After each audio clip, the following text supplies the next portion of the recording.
this. All I'm trying to tell you is this.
Sacrifices will be made if we cannot claim a new order. So that is encouraging civilization and be maintained.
Hey everyone, welcome to another Saturday of Synth Geekery. Hope you enjoyed the little intro video. I thought I'd show you an older track. Let us know if you can hear me okay. It looks like everything seems to be going through okay according to here. Looks like there was a little bit of buffering. YouTube, sort it out.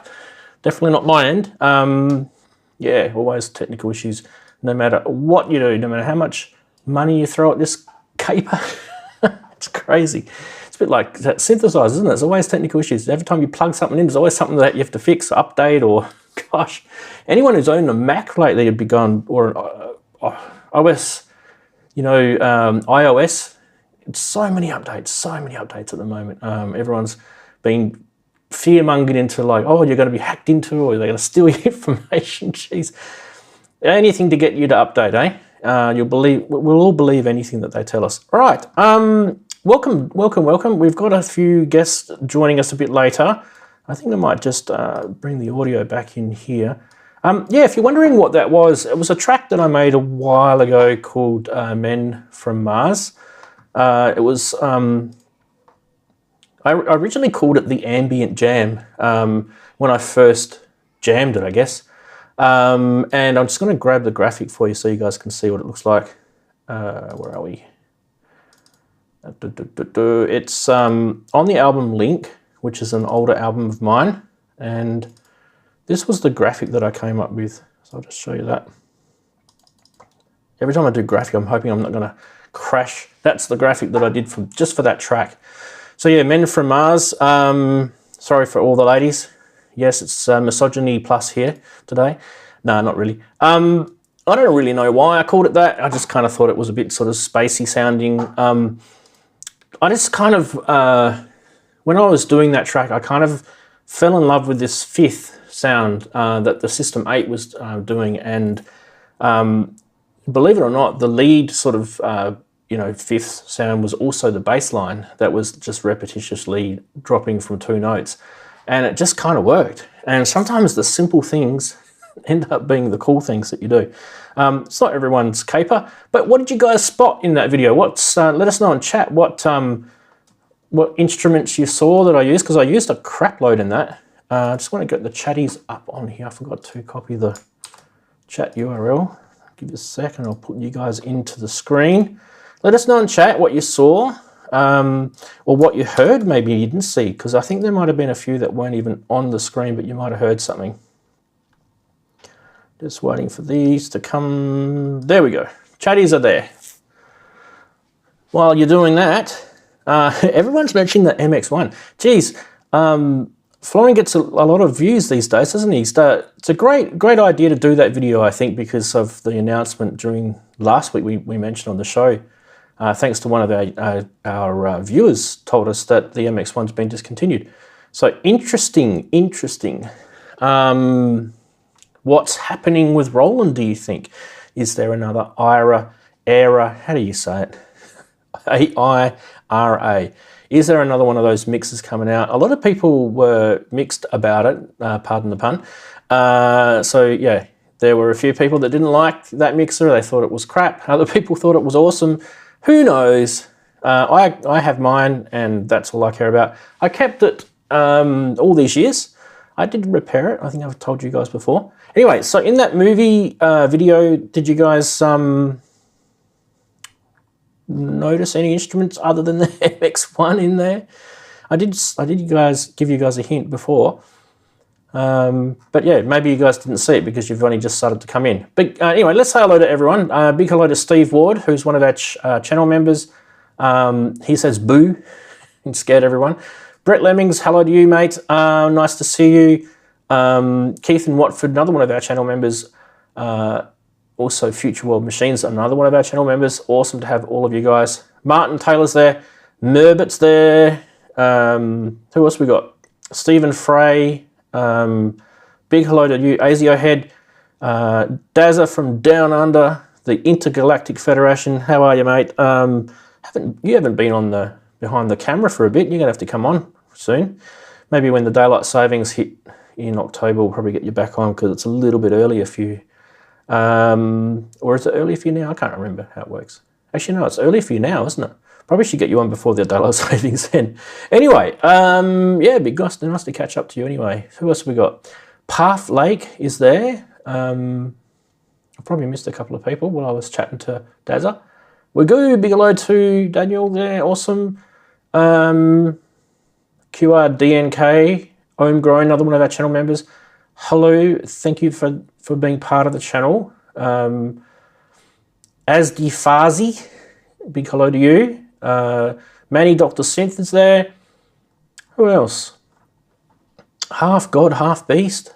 Nice to have you. Yes, absolutely. So let's see what you guys said while I was saying hello. TR8, yes, definitely a TR8. Kent Spong, another one of our channel members. Morning, my darlings, he says. Big hello to you, mate. Thanks for supporting this geeky show every week. It's amazing that you guys are doing that. Max there, Lady Aptitude Tuesday. Hello, everybody from the other side of the world. Hanway's there. You guys are all popping in now. Awesome. So what have we got? We got TR8. We got MX1. That's all we got. No Timberwolf, no Volca. No, you're wrong. Bad luck. Okay, so let's do a little scroll through the video. There is the video there. I'm not going to play it. Pause. All right, so there's the TR8, there's the MX1, but look between my hands. You've got an OP1, and during the video, you probably would have seen me play the OP1. I don't have the OP1 anymore. Let me see if I can get back to the bit where I play the OP1. It's about there, maybe? Yeah, there. And there's a JU06 Boutique just in front of it. Just to the right of me, there you go, you can see it better there, is the Yamaha CS Reface CS, and it's making some interesting sounds. System 8 is there. I wonder if I show there, yep, you can see it just above the MX1 on the next shelf is the mini log that's in there. And there's a whole bunch of other gear that you don't actually see in the video that I've used in the samples and things like that. So, yeah, always interesting to go back and look at your old tracks from way back when. Don't forget Ableton. Yes, Ableton was definitely part of that track. Ableton Push, the original Push was in that one. I've still got the original Push. Still love the System 8. System 8s were great. Great synth. I've probably thrashed that to death, that synth, and it's still going strong. So as plasticky and as light and rubbishy it feels, it's pretty cool synth. Pretty cool synth. Now, the topic today, let's get on to the topic. We are going to do a topic about percussion, and I kind of feel like this is going to be very intro, very light on, very kind of intro sort of topic, because what I want to do is I kind of want to talk about it from a point of view of synthesizers and where percussions come in. And so I've brought my hand sonic in here. So that's there, and we'll probably muck around with that. But percussion is not, okay, so when I'm talking about percussions per se, I'm talking about not drums. So we're talking about the extra drums, the extra, percussive elements. And then technically they don't even have to be drums. They can just be sounds, noises, bells, whistles, anything that's kind of in that sort of, that doesn't necessarily have to be a drum. It can be, heaps of stuff. And the hand sonic is actually cool. One of the things that I've got a disease of, and that is that I'm a tapper. So I like to tap the sink while I'm washing the dishes, tap the side of the car door. I don't know, I tap everything. And it does my wife's head in. She always tells me off for tapping, but that's just me. I'm a tapper person. Brooksy's turned up, so we'll put him in the corner like a good lad. But you're used to that, aren't you, Brooksy? Being told to be put in the corner. Which one do we want? We want that one for Brooksy, I think. How are you, mate? Anyway, good? Yeah, whatever, man.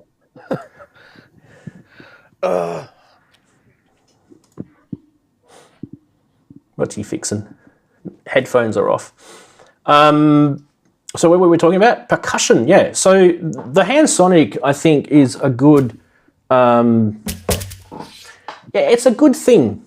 You don't have to use something like that, but I kind of like, it fits in with my brain. It fits in with my life. I kind of, I like to sort of add percussive elements to tracks that I want to get rid of that sort of machiney, 4-beat to the bar, real sequence sound. I want to sort of take a little bit away from that, and I want to sort of add a bit of groove and a bit of human feel to it. So that's why I like sort of recording and sampling percussive elements, and I do it on purpose. I sort of make sure that I have a sloppy hand or a sloppy beat or something like that, just to sort of humanize some of the stuff that I'm doing.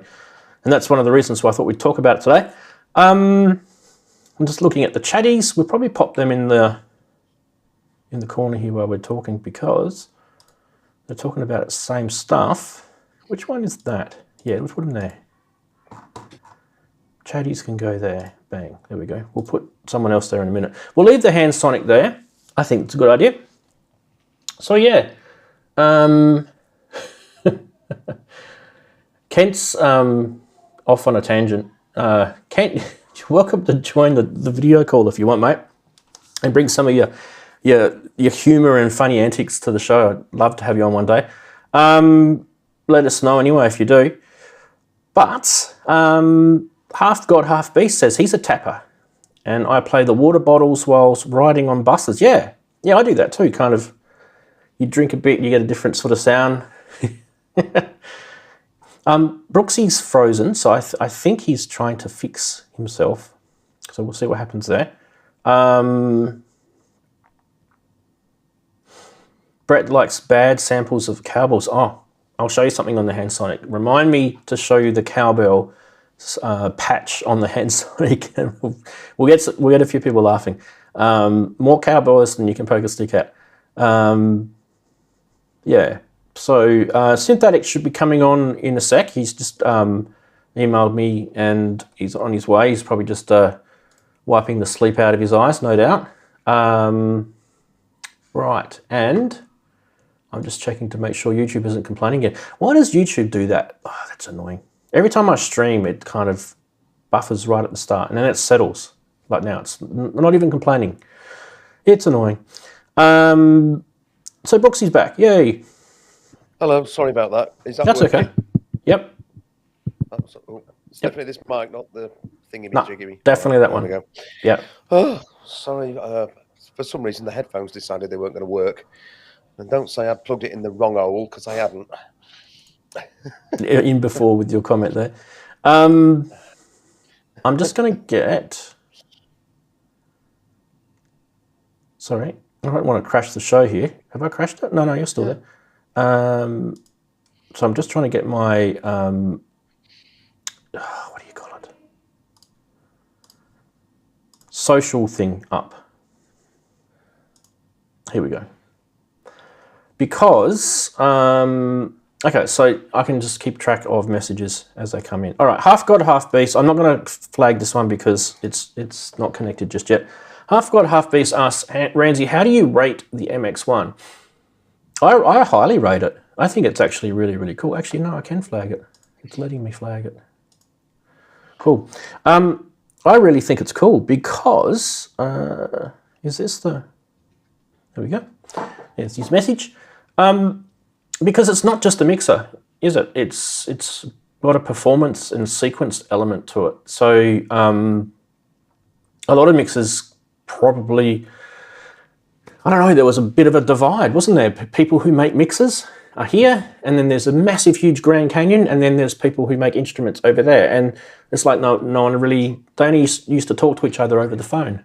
And like, can you make it so my guitar sounds loud? It was kind of that sort of stuff, right? And then one day Roland went, hang on a minute, there's really a lot of cool stuff we can do on a mixer, and we can bring it into the, I think it was more aimed at the DJ world, but that's okay. And we can sort of bring it into reality that you can actually play your mixer, and they do. You can sequence effects, you can combine them. It's quite intuitive, and for its age now, it's probably what, 2015, I think that came out. So we're looking at 7 years old, maybe 8 years old now, maybe 6, I don't know, somewhere around there. It's getting on a bit, and I think Roland are due for a revision of it, a bigger one, a better one. I mean, what could they possibly do with the MX1 to make it better? We've definitely got some ideas. I'll give you guys a couple that we could start off with. Number one, I think it could do with a lot more analog ports. I reckon that'd be handy. And I also think it could do with some ADAT connectivity. I know 8.8's getting a bit old, but it's still very useful. It is for me anyway. So it does have digital in the back, but I don't think the way they implemented the digital was what I was looking for. I was looking for multi-channel digital, not single-channel digital. So something like that would be good. And I also think that it would be good if the master effects was split across each channel so that you could actually assign different effects. Like you could have a flanger on one channel and a ping-pong delay on another and a chorus on another. Do you know what I mean? Like I don't want it to be just a master effects that you either turn on or turn off on your channel. Some sort of send-receive sort of piping system would be good with your effects. That way, maybe a digital thing. So yeah, let us know in chat what you guys think you would like to do with the MX1 and whether you think it should be improved. Which one is Chatties? I always get it wrong. It's that one, isn't it? What do you reckon, Brooksy? Would you get an MX1 if it was improved? Well, now that's interesting. Now, is my level all right? Wagyu said it was a bit low. So it is a little bit low, but I think... Have I popped... No, you're full ball here. You could probably be a little bit more intimate with the mic.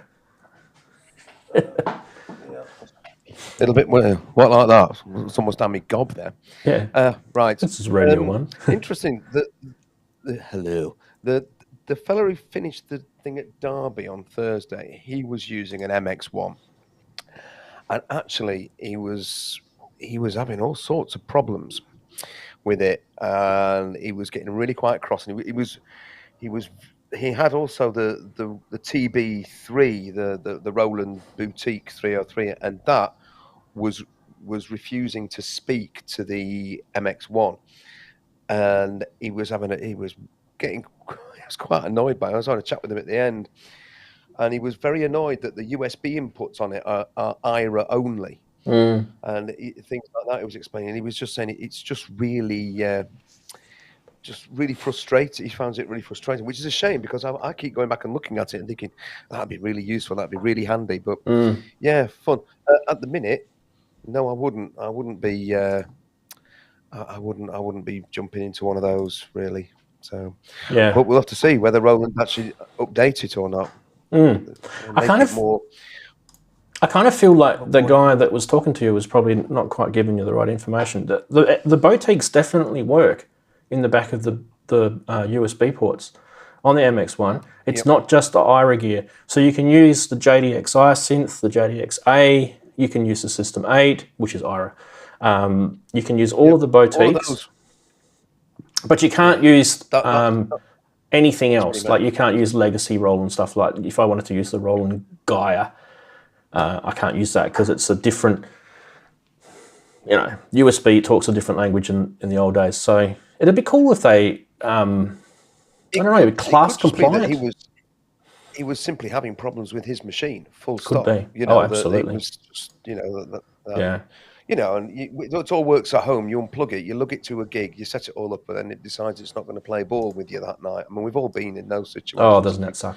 Yeah. Those who've played live. So the A01 doesn't work. I haven't tried the A01. I've got an A01. Right, Ranz, can I just ask you about that volume thing? Because it's saying I'm barely half the volume of Ranzee, but when I speak into that, the metering on my mixer is going right up into the orange at the top. It's not quite hitting red. I can't make it go any higher than that. Yeah, you'll clip. Yeah. So what's? I don't know. I mean, I'm kind of almost peaking myself, so I probably could come down a bit. Let me just bring me down a little bit so I don't peak. There we go. I can give you a bit of gain here. It is software gain, so let's add. Right. I don't know. Try that now. 4 decibels. Well, I'm not hearing me because I'm listening to it through VX, so it's what people down on YouTube are hearing. So let's add 4 decibels and see what happens. I think that should be okay. Yeah, no, you're maxed out there. Try now. Well, I'm in the middle of sneezing. Sorry, I wasn't actually looking at you. I was looking at the chatties. Okay. How's that? Is that any better? I think it is. I think that 4 dB that I've added is definitely better. It'll have to do, won't it? It'll have to do. Because we haven't really chussed anything since last week. Anyway, we're good saying it's better. Okay, cool. Good. All right. Thanks, Wagyu. Now, I think Mac's onto something here, because Mac used to own an MX1 as well. And Darren will come on in a minute, and he'll give his 3 cents worth or 3 pence worth. I think it definitely needs, all the USB ports need to be powered, not just one. I think they could develop a what do you call it? A bigger power supply for it, so that it would, the bus power could be bigger for it, and then it should be able to handle that. I also think that they should not use this Roland setup with their USB. I think they should go class compliant audio, because you can do class compliant audio and MIDI and power at the same time. And I don't think, there's lots of other people doing it. I don't think there's any reason why Roland shouldn't do that. They should make, for example, if I had an OP1, I could plug that into my MX1 mixer, because it uses class compliant audio and MIDI and USB power. So why can't I do that? And I think Roland would score highly with the world if they were to open it up to non-Roland products. I think that would be a really good move, and repair some of the damage that they've done with some of their, the lockout, this whole lockout thing that they do. It's a bit annoying. So, but yeah, you can have an OP1 on your MX1, but you have to do it through one of your analog ports, or through a digital port or something like that. So yeah, Sim's saying he can't load samples into his HPD. Got in touch. No USB stick seems to work. Interesting. I actually haven't mucked around with the sampling side for a while, but I do remember the USB thumb drives that you plug into it had to be under a certain size. And so I used to only put like 1 meg or 2 megs or 4 megs, the really sort of old-fashioned ones. I used to chuck those in, because you have them lying around you go to like expos and things like that, and they give you those, promotional USBs. Any of those sort of ones seem to work better. They're slow as a wet week, but they work. And yeah. Formatting, you should be able to do that inside the HPD, I think. I can't remember. But yeah, Andy Synthetic's coming on a bit later. He's an absolute HPD nerd, which is it's a nice term. So we might pick his brain about that, because I know he's really into this sort of stuff. So yeah. I don't really, the thing is with the HPD, one of the things I haven't really got into is loading samples and using that to trigger samples, right? Because I've actually really been quite impressed. Can you guys hear that? Yeah? Yep. I've actually been really, really impressed with the sounds that are loaded into it. It's Supernatural, Roland Supernatural, engine, and I kind of feel that that's probably all I need it for. And the way they've programmed it, it's one of those things, it's one of those products that if you put your own stuff in it, you can never get it to sound as dynamic and as good as what Roland can give you. So it's one of those problems. And yeah, I'm sure there's ways to get into the back end of this and be real geeky with it, but I just don't have the time. It's a bit like when I tell you guys to get a soldering iron out and make your own synths, you guys are like, I haven't got the time. It's the same thing, right? We tinker about enough in our studios as it is, don't we? Okay, so let's talk about percussion. Brooksy, starting with you, because you're here. How do you feel about percussion and percussive elements in your music? Do you use it a lot, or is it something that you don't use? We'll start with that. I'm trying to get better at it. For quite a long time, it's been basically sort of 808, 909 style stuff, and yeah, it's a bit long in the tooth. So trying to do different types of drum sounds. It's one of the reasons why I got the Bassimilus Iteritas Alta in the rack, because that's got all sorts. But I'm actually I'm not actually all that good at it. If I'm honest, I find it really quite hard. Melodic stuff I can do quite quickly. That's never been an issue. But percussion, I do find it difficult.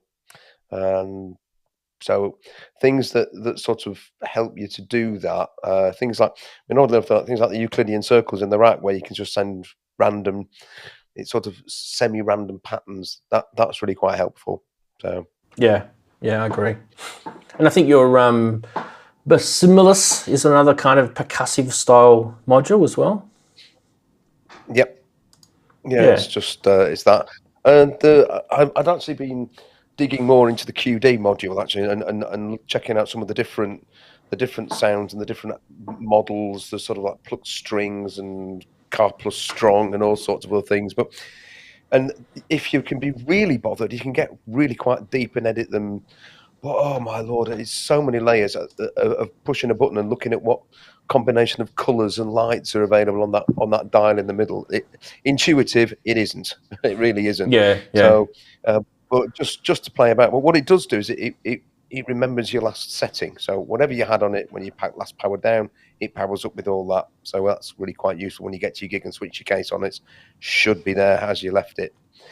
I like it when they do things like that. I hate it when you have to go back and change it back to how you had it.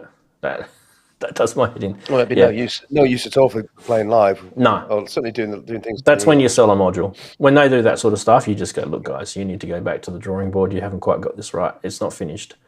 You know, it's not useful. It's cool, fun to tinker with, but it's not useful in a let's get it going quick. We've got a set to do. I kind of agree. Yeah. Now, so percussive elements.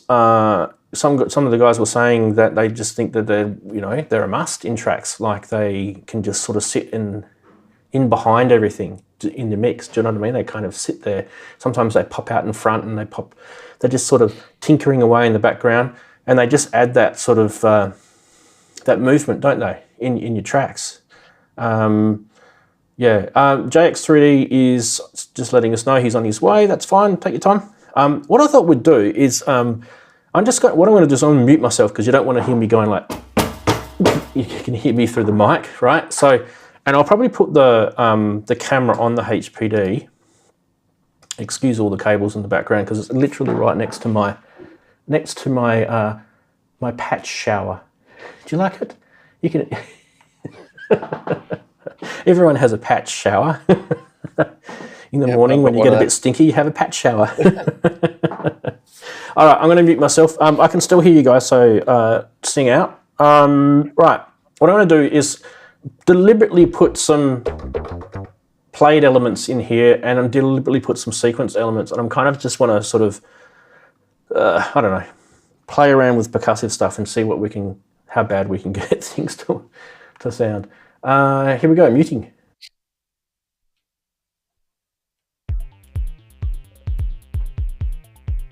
So that kick, by the way, is just a sample that's running off of Erica's drum module. So I'll leave that there just to give us a bit of stability, as annoying as it is. All right, here we go.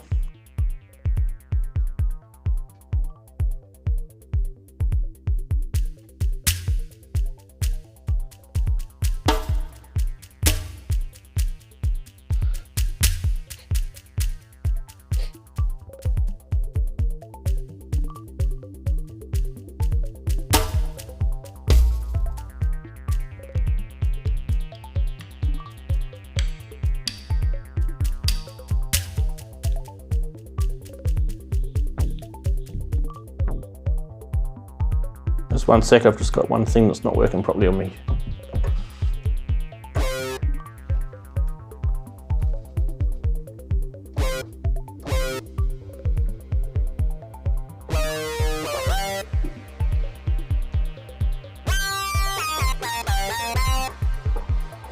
Brooksy, all that's coming through, right?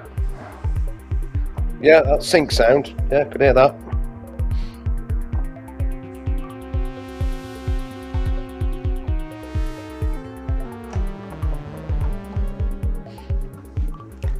Okay, I'm going to mute again.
So I deliberately did that really kind of cheesy play, but what I was trying to do is I was just trying to get you to sort of to hear all the sequency stuff on purpose, and it was all perfect in time. And then when I was hand drumming, it was just all this deliberate sort of tripping over my hands and just stabbing and just adding just crashes and sounds and stuff over the top. And I was changing a few patches on here as I was going because I wasn't quite happy with some of them, but yeah.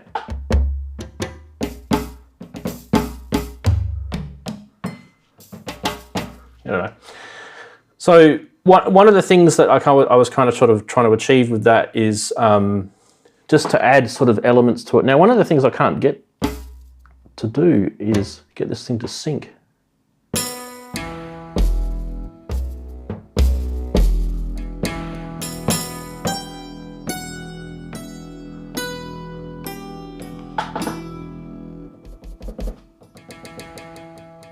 So that's the Asian sort of sound.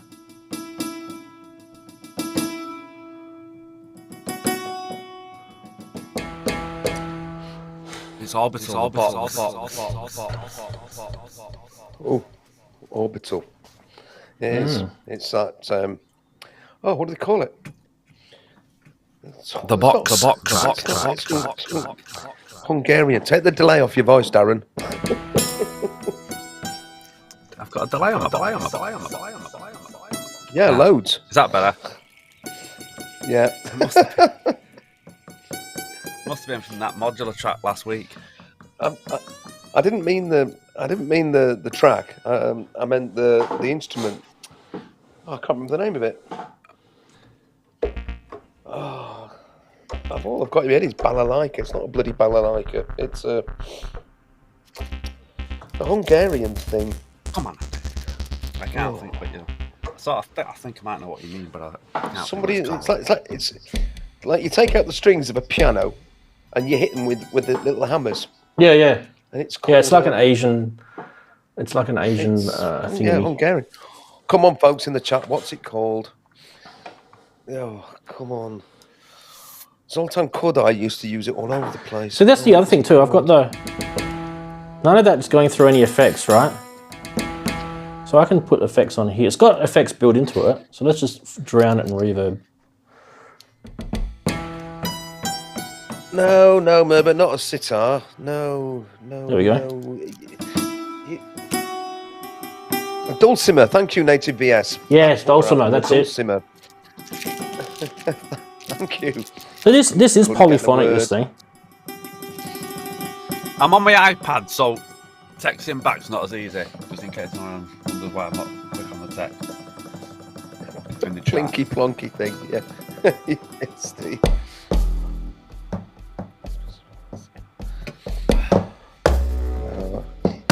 I was definitely thinking dulcimer, Native VS. Listen to when you drown it in reverb. Everything sounds good, doesn't it?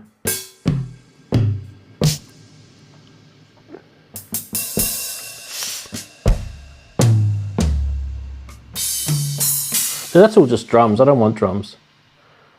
Percussive. Oh, the Cajun stuff is good. So if you ever get sort of into the Cajun sort of style. Probably turn the reverb off now.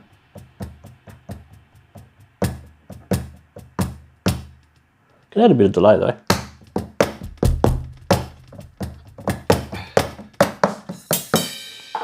It's good fun, and that's the thing. Like when you're jamming with eurorack and modular, or even just synths and it's sequenced, you can just kind of sit back and listen to your sequences play, and then you can just sort of play melodic stuff on your keys, but also you can tap melodic stuff in a sort of percussion thing.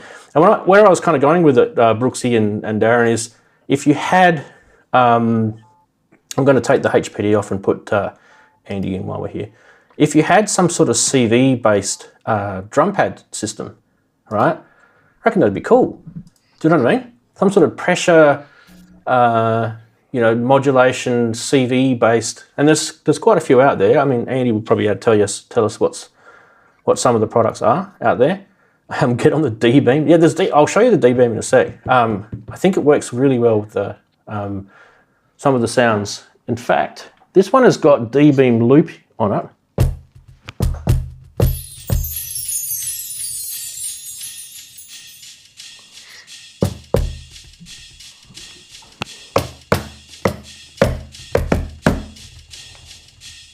Are you hitting the table or something there? I'm hitting the... All right.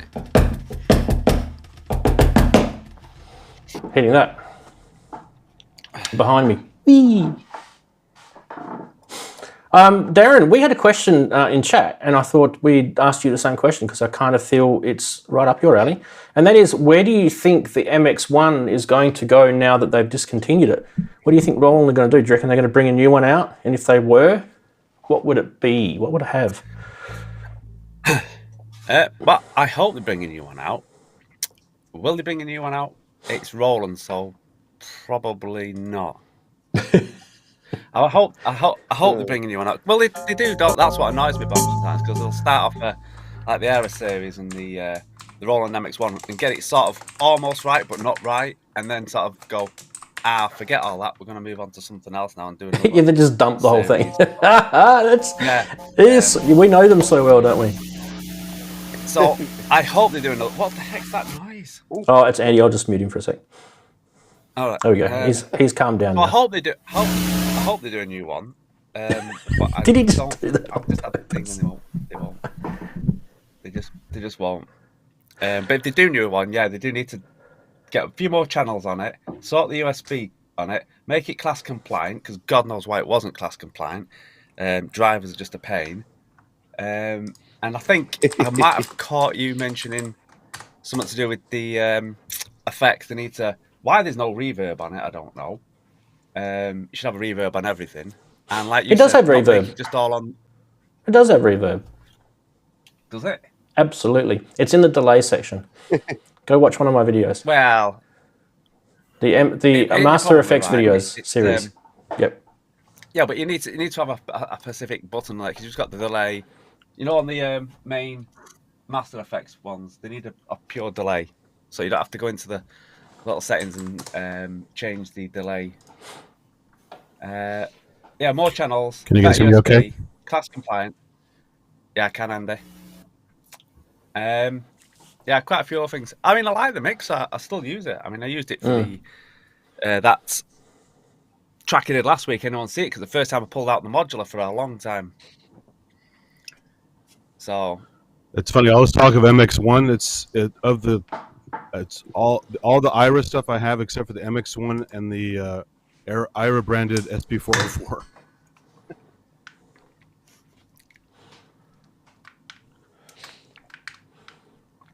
Here we go. I'm zooming in on the MX1 with my Xbox controller. Whee! There we go. MX1. For those who don't know what MX1s are. Look at all the pretty lights. Isn't it pretty? You see, that's the thing for me. See, it's got lights on it, so lots of flashy lights. If you ever remember Airplane 2 with William Shatner when he comes out of that room going, it's just lights, it's full of lights and flashing lights. That's me. One silly thing about I bet IRA you've sampled that, is haven't you, Darren? System. Yeah. The System 1 didn't have a tap tempo button because it thought, oh, you're going to plug all this shit together. You don't need a tap tempo. I'm like, what? So your arpeggiator, your scatter, all that stuff that depends on tempo, you have to set manually, which is just insulting, right? Mm-hmm. So, yep. So if you hook it to a TR8, then you get your tap tempo. Yeah. But the one saving grace was that the USB between them was plug and play, awesome, always worked. So they just pick up each other and they work. So it's really nice. Yep. I kind of feel like I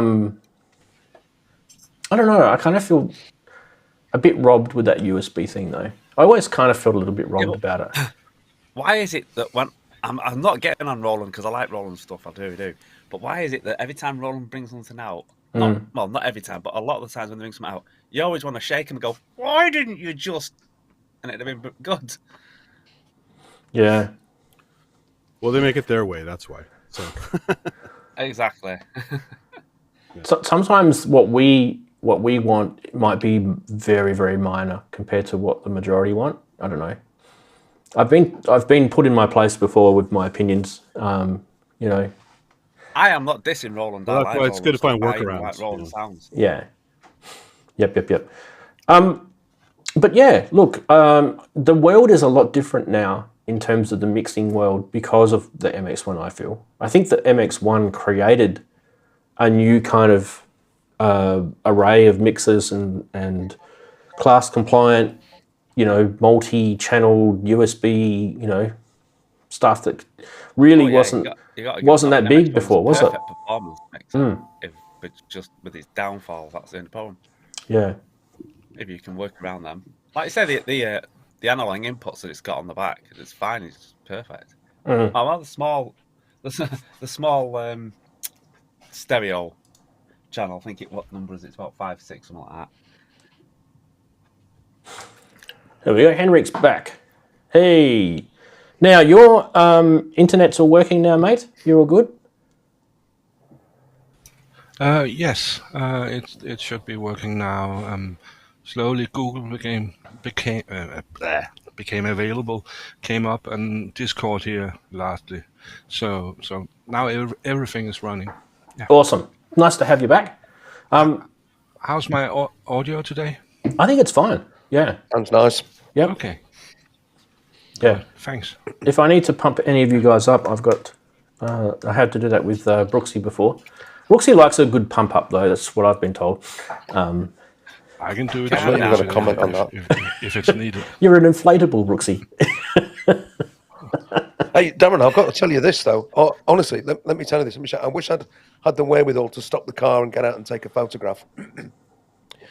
On the A38, the road which goes to Derby, there was a signpost for a place called, get ready, Cox Bench. Honestly, absolutely honestly, I thought I have got to get a photograph of that. And fortunately, on the way home, I forgot because it was dark. So, that's even worse. Next time we'll do. So basically, I need to sit there with my bastles. Absolutely, yeah. We'll change the name, call it. Is that by Bastel Bay? I just saw that and I just started laughing. I can't believe there's a place called Cox Bench. That's just too good to be true. Right now, this is the Darren and Andy sensible show, and please continue, guys. You guys, take over. Well, yes, as I was saying, Andy, did you see the modular bit that I did last week? It was the first time for ages when I pulled out the modular and did a track just with the modular. No, I did, Darren. Oh God! I did. Look, he lives across a hill from you, and he didn't even have the audacity to watch it. I did, and I live all the way on the other side of the world. I'm just kidding, Brooksy. I'll go and stand in the naughty corner. No, I liked it. I liked it a lot. I thought, you used the mutable instrument stuff really, really well.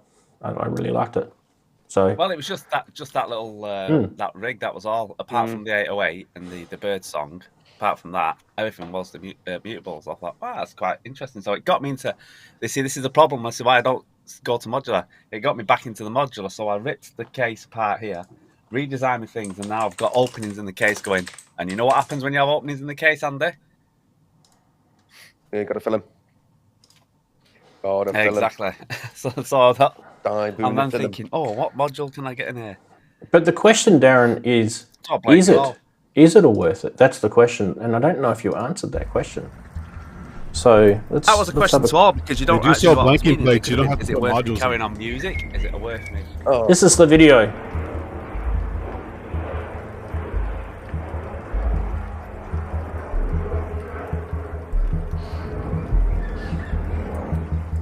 Darren, is that outside your house? Yeah, Manchester. It's like outside my house at the moment. We've had some torrential rain here.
Yep, if you want to watch more of that, you guys are going to have to jump over to Darren's channel. There's a link down below in the description of this video to Darren's YouTube channel. And if you haven't subscribed to it, please do that, because that's the nice thing to do. Darren likes you more when you subscribe to him. He tends to say bad things about you behind your back when you don't. Is it worth Yeah, my ears have been burning all week. Good comeback. Yeah, that was good. So yeah, and also massive tease to those who never ever got around to buying mutable instrument modules. Oh, no. You should have had like a sticker on there saying you can't get these anymore. I've actually got tides and clouds on the side. Actually, Beats is cheap. Beats is Bets or Beats, I don't know. It's quite cheap at the moment at Thomann. Yeah, so And you the can Uni marbles. get some mutable instruments. Mm. Yeah. He doesn't have clouds though, so I kind of feel more elite than him because he doesn't have clouds. He's just not living. I have clouds. I had to make a decision. I mean, I went for the Platts. I could have got. I was almost tempted to buy rings, and I know Darren, you've mentioned marbles quite a lot. I think now I think you can only really get them as after later audio, those sort of people, the clones of them. Or used. Which would still be worth doing, I think. Get them used. Yeah. If you're lucky, I have the clones get a good one. used usually too. Or get them used, yeah. Mm. Yeah. What did I do with mine? I kept talking about it last week, but I didn't got it. I use Platts, but doesn't Platts have a rings voice in it? A limited rings voice? It does, yeah. It has a nice plucked string model, but it's not. I mean, I have rings and elements anyway, but in a pinch, the Platts is nice. So. Mm. Yeah.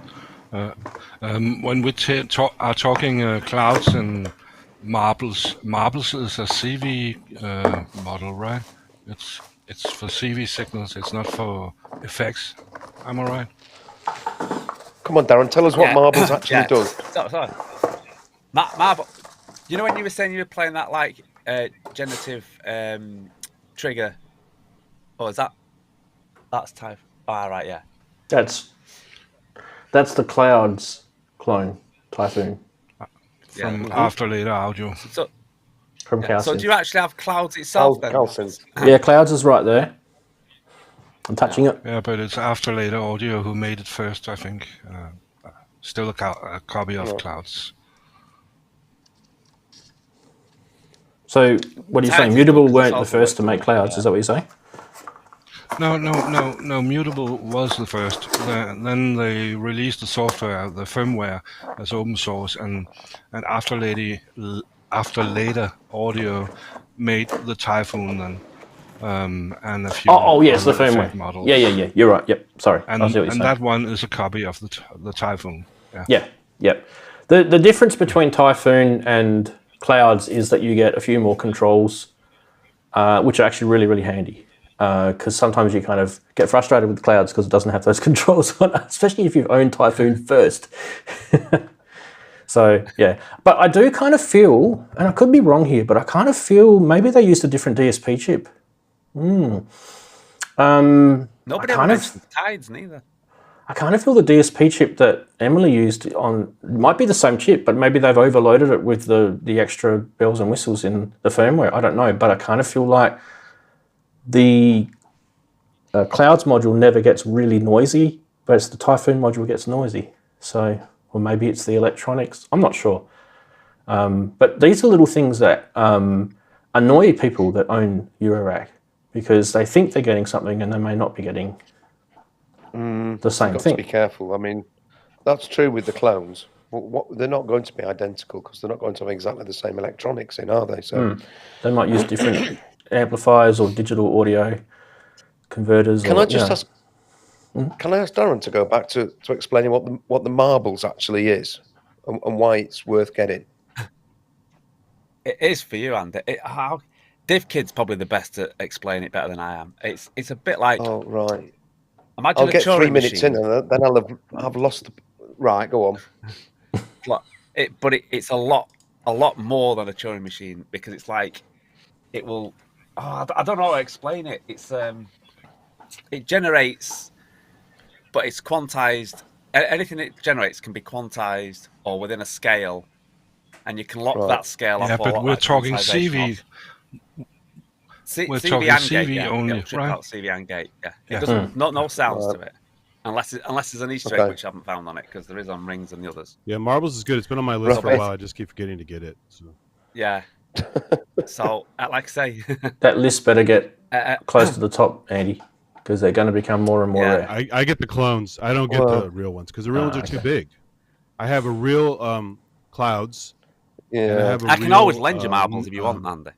Yarns. I have a Yarns for MIDI cool. CV, which is big, and a couple other ones, but they're just too big. I like the clones. I got fat fingers. I don't mind the bigness, the largeness of it. I don't think they're that big. I just want kind more of in feel. a case, you know. Yeah, true. I do like small things, but I mean, I'll get that Typhoon out again. It's I have like Peaks has the model. clone of Peaks has a firmware where you can add like other things to it that's not just normal Peaks, which is pretty clever. So. What I'll do is I'll bring the little camera around, I'll take it off the MX1.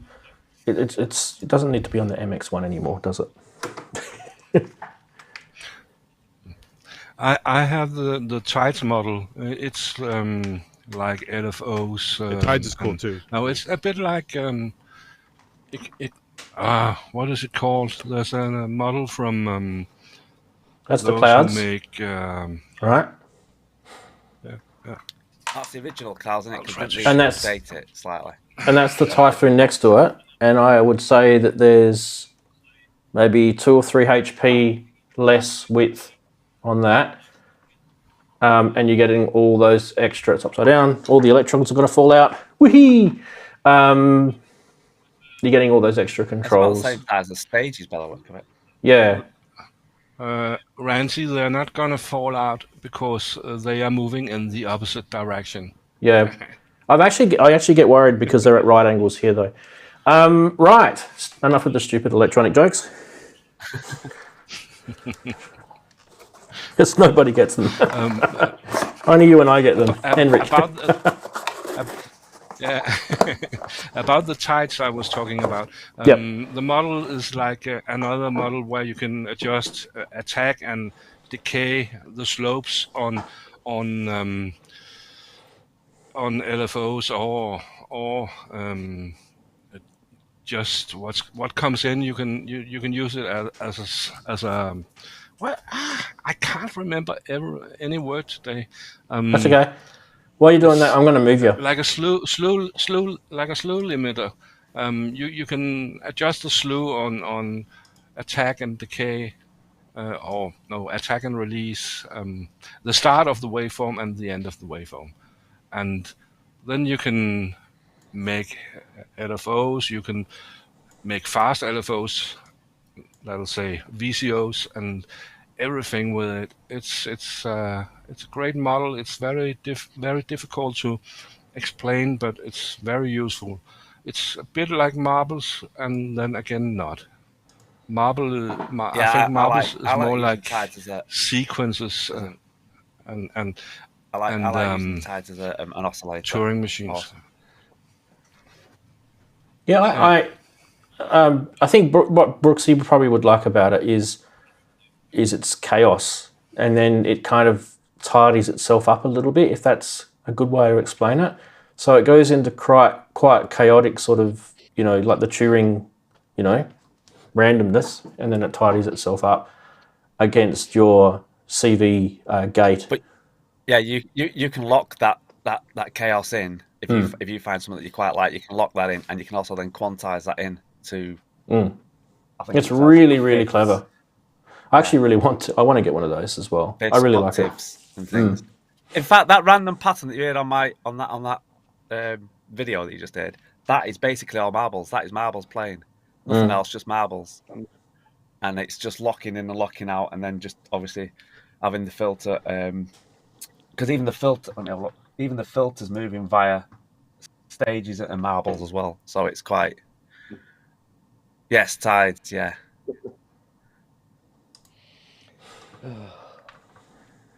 Yes, A lot of tides. mutable love going on. Yeah, we completely Yeah, got. God. Well, we had a bit of Roland hate and then a bit of mutable love. So that's what this is Darren's video. That's marbles there, and then if you look at the Brooksy, if you look at you've got jitter and it's split in two marbles. If you look at that, it's split in two. So the left-hand side is your gates. Left-hand side is your triggers, and the right-hand side is like your CV, pitch, and things. And where it's got steps, so you can have like step length. So you can have like, I think it works out like 2 bars, 4 bars, 8 bars, something like that. So you can change the lengths, and then your left-hand top button. So the one there is the rate, so how fast you're running it. You've got deja vu, so if you turn the deja vu to the left or anti-clockwise, it lets more randomness appear within a locked. So within a locked quantized, say 12 an octave type of thing. So I'm even losing my words here. So then it lets more notes or more CV go through to create more notes, and then you can just back it off and keep that. I'll buy it off you, Dom. I'm not the best at explaining. Hit me up, mate. I'll get it off you. But yeah, Andy, you'll love it. I think it's perfect for you because it's just that randomness. Keep it in the family, mate. Because you can lock it into something that's really nice. And stages. The only problem I have. It's a. Bugger off, France. You've got The far only too many problem I modules. have with How much, Dom? How much you want? Get in the bidding war. I really don't mind, Brooksy, if you want to get it. You get it because he's closer to you. Hey, before we go on, just one quick, and then you can go. I promise it'll be very, very quick. Because this was ages ago, and I've been trying to sneak this in. Darren has only just subbed to my YouTube channel. He was one of the original people that came on much. He just subbed. You're a shocker, mate. Sorry. Keep on going, Henrik. I just thought that was hilarious. Yeah. The only problem I have with models like mutables, mutable instruments, are you have to remember a lot of things. So if you don't use the model for a while, you can't remember how it works, and you have to read the manual can again. Get a little bit. Cheat sheets. Got to make cheat sheets. So about the Turing machine things the marbles can do, I just got an ornaments and crime model recently, and that's perfect for things like that. It's like the distinct models from Expert Sleepers, but just with a display, and it's more like VX because it's a double model. Yeah. Ornament Crime is great. It has Lorenzo tractors and 4 quad Turing machines. Too many people talking at once. Sorry. Yeah. Just let Henrik finish, and then we'll go to you, Andy. Yeah, I'm almost done. It's a great model. Look for it. There are lots of clones of ornaments and crime. I'm bringing your photo up now. Yeah. I'll bring a photo up. Yeah. And it's not that expensive. All right, we'll go across to Andy. There you go. Andy, you got the floor. Sorry, I was using the gap there. I thought he was done. O and C is great because they have like quad Turing machines. So if you want a Turing machine, you can get 4 at once, which is crazy. There's a thing called a Lorentz attractor. It's a physics phenomenon with a vortex, and as you warp around the vortex, they actually give you a ellipsoid graphic, and you can actually have things come in and out as an ellipse. It's this physical phenomenon called a Lorentz attractor. It's a mathematical model. And you can have, I think it's dual Lorentz attractors. So if you like stuff that kind of varies with time, but also is periodic and has is rhythmic in a sort of way, you can tweak that. It's got crazy LFOs, sequencer, all kinds of stuff on it. It's just it's a little nerdy because it's on a tiny screen, kind of hard to see some of the stuff, and you do need a cheat sheet, just like a disting module. It's got utilities in it too, right? Yeah, it has like I think a tuner in there as well. Yeah. It has it doesn't have like a voltmeter or anything like that, but it has some other functional things that are data. maybe not fun but useful. So there's an example. And it's always updated too. They keep adding stuff to it. And there's firmware. also an alternate firmware for it. I can't remember the name, but it's the only one there is, and it's very, very good. It's a module that I don't have and I want, but I've always kind of held back And in if you have getting limited it. space, to make a 1U version too. Yeah, that little one that I showed before is kind of the one that most people get. This smaller sort of form factor, that one there. That seems to be the one that most people make get. a 1U tile. Yeah, you can. That one at least has. Oh, there's a black version of that too. That's called a micro ornament and crone. Sometimes you'll see the micro symbol in front of it, Brooksy. I kind of feel though, and I'm not being in any way rude or anything when I say this, Brooksy. I kind of feel that module might be something that you'll probably only use maybe 1 or 2 functions out of, because it's quite menu divey, and it can be a little bit. I know how Brooksy is. He likes to sort of get straight to it. Like menus. Yeah. So that is a very menu divey module, that one. It's not too bad. Like once you actually get to use it, it's not too bad, but it's a bit nerdy. But yeah. Yeah. You can actually, I think you can even use it as an oscillator, if I remember rightly. There's an oscillator function in it too. It's a digital oscillator though. I'm on the alternate Ranzee, I've just sent you firmware, so I can't remember. Okay, I'm just looking at it now. Ranzee, I've just sent you. I've just seen it. I was just looking at the prices on eBay for mutable instruments. All right, we'll add that. And we'll add that.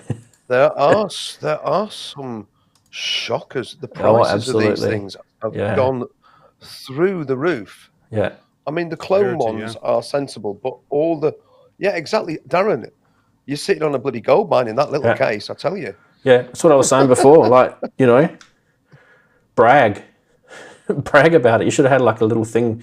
Is it all worth it? It's more like, am I now rich, instead of probably something like that. Yeah, definitely. Absolutely, definitely is the answer to that question. Do you know what they never did though? They never did a mutable instruments case, did they? Which would have been quite interesting, because I thought they'd have come up with. Nah, she didn't. She wasn't interested in that sort of stuff. Yeah. She wanted it. It was all about analog circuits and DSP programming for her, and that was where she was just really, really, really clever. So I kind of think like designing cases probably wouldn't be, in her world. Although she did some nice designs. Yeah, but to have the case, but then to do all that, like you say, all that. Was it Dreadbox? I think it did a case, and then they had like the utilities and effects and stuff around one panel. Something like that out of it. A nice mobile instruments like that, with where she designed some really cool features along the top, or a bit like the Nifty case. A bit like the Nifty case, yeah. Would have been brilliant. And don't forget the cool statues and toys you get in the box. Exactly. Your little. Which was the last box I got? Where's my spinner gone? Oh, my spinner. I think it might still be in the box, actually. At the top, I always got little statues. Nipples. Dom's saying modular is the new Bitcoin. And I got my little spinner. You're saying. Yeah. Yeah. Even packeted. What did you get your spinner in? What module did you get? Any clouds? Well, you get spinners in quite a lot of them. That was in Ripples. I got the spinner. I got the spinner in. I've only got one, so mine came with plats. Yeah, plats. I can't remember what I got with marbles, but it's all in the boxes and stuff. Keep everything. So it's the box unveil now. I'll show you guys a box. Yeah. Right. Robbie will be taking a running jump in a minute because we're all talking about modular. Sorry, Robbie. Shall I do it? I'll do it from above. Modular boxes. Yeah. I'll do it from above. Here we go. So here's the clouds box, right? And you can see it's nice, design. It's not just a plain box. Like, if I was to compare that to another modular provider, there's their box. That's literally their box. Yeah. Nothing. Typical, yeah. Very typical. But some of them don't. Some of them do, you know, some of them do kind of stickers. And, you know, if you're wondering what that was, that's a buff mop from IntelliGel. But anyway, open that up, and it is just a plain box inside. So that's quite clever, isn't it? And then you get a little sticker on top, and inside you have a nice manual. And the thing is, with those clones, you don't usually get this sort of stuff. So you don't get the nice printed manual. Do you know what I mean? It's actually really quite nice, colour and everything. And the spinny top. Now, modular is nothing without this. Basically, anyone who's got modular and doesn't have this, their modular doesn't work, because that's actually that's the missing ingredient. Ah, dear me. People are going to swear I at think me the now. tops came later because I got a bunch of statues in my stuff. Hey, look at that. He's got a pretty one. Let's go full screen on the plates. Plates. It's actually great. I like calling it plates because that's how colloquially you'd call It's it. really good, and it's dead easy to follow. Absolute lesson to other modular manufacturers. Why don't these come in the boxes? I mean, the crap Some that of them Behringer do. puts in theirs. Some of them do. The fact that Dupfer doesn't even have anything in it. Yeah. You got to try and find the relevant one in thousands of different Dupfer modules, and then download it off the bloody website. Oh, I mean, at least Dupfer ones are straightforward mark enough the that you red can work slot it out either. without a manual. Oh, that's another one, isn't it? Fortunately, newer Dupfer ones have got shrouded headers. Thank heavens. I'm just thinking, like, I'm looking at the Plats. Mordax data, right? If you're looking at the Mordax data module, one of the most complex modules out there, literally no manual. You have to download it. So basically, that's the box that comes in. That's the bag that the module comes in, and you get a sticker. Now that sticker, I think, Brooksy, I think what they're trying to say is if you stick that on your forehead, maybe it downloads all the manual into your brain somehow. Haven't tried it yet. I've been getting some teasing about the stickers I've stuck all over my case. It's like we need to buy a skateboard or a friggin' BMX bike like we had in the 80s so we can stick all our stickers. I'll cover that one eventually. So I'm going to have to start again because I'm about to buy another case. Oh, my word. Just for gigs. Sensible gig case, because the Go case isn't really all that great for gigs. You know, it's light, There's has no to be handle, said. right? But there is a handle on it. IntelliGel. It's not so much that. It's just, IntelliGel case. Expensive, I but... can't afford one. Well, then go with the Arturia Mac Rack Brute. They're pretty good. Again, no. I've got a tip. I've seen one that's absolutely perfect. It's a proper travel case. I will have to put a power supply in it. Actually, I'll say this now. Thanks to Steve Ward, who I met on Thursday night, who sent me loads of information through about a case which it's deep enough. It's got a detachable lid. It's 2 rows of 104, but you will have to put a power supply in it. So team that up with something like a Behringer power supply or a Microzeus or something like that, and it should be enough to power two rows. But it'll mean thinking about what goes in. But it's it's just to be more practical, because looking around the modular in a cardboard box to gigs is not really. If I'm going to be doing more of these, it makes sense, to be honest. So, now, I kind of want to pick up a point here, guys. That QRDNK. yeah, let me just, before it disappears off the screen. All right, QRDNK's point. Hopefully this is going to appear. No, just wait a couple of seconds, it'll refresh. We get a second grab for Mr. Wiggly. Here we go. What about the Modal Electronics DIY synths like drum synth or the racket stuff from England, i.e. the drum synths with the piezo pad? Apparently they make good percussive, what did he say? It always truncates this. Great for individual percussive stuff as well. So that's a tip for a QRDK. Thanks, mate. Good on you. Anyone got any of that stuff? I haven't got any of that stuff. So, you know, yeah. Who's asking about nifty keys? Nifty. Oh, as a case option. I was wondering whether he's asking me whether that would be a way to go. It's possible. Again, it's a bit more expense, and it's only one row of 107. Is it something strange like 107? I remember. You have to tell us Ranzee how many HP it is. It's 140, isn't it? Is it long? One. About 30 years ago, I bought a toy from Mattel, a drum synth with 4 pads. It was great, but I learned then that I have no. I learned then that I have no rhythm in me, so I've never bought anything like that since. But it sounded great. Yeah. Ian J. Course just said he's joined Modular monthly. Is that something that I don't know about, or are you talking about Robin's Molten Modular monthly, or is that something else? I've joined Modular monthly. I don't know. Or is he Ian, do tell us in the chat what that means. That could mean something. Maybe I've just missed the joke. Maybe, I don't know. Nice to see Ian in there, by the way. Ian's awesome.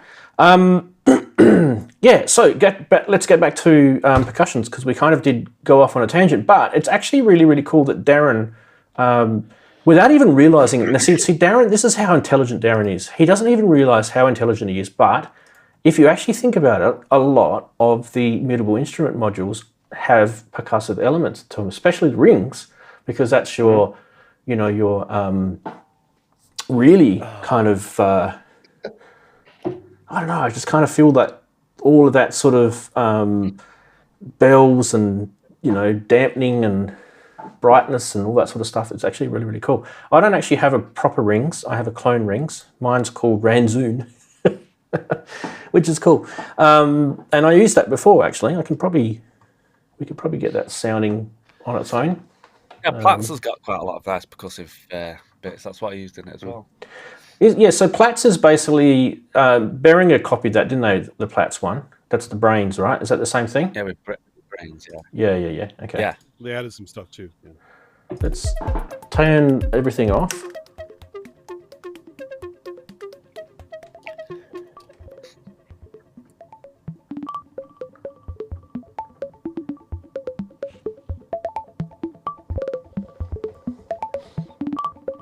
Let's get some graphics happening.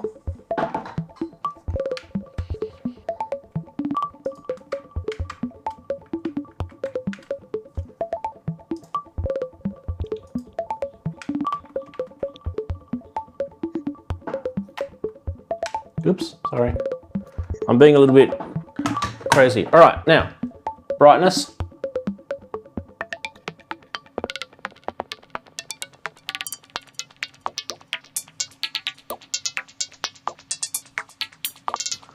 And then you've got your dampener.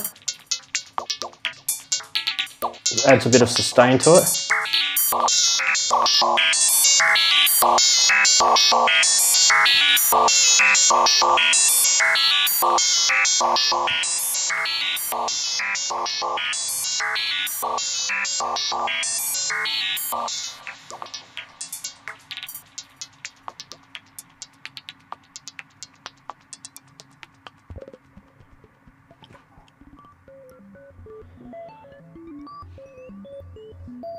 That's just structure.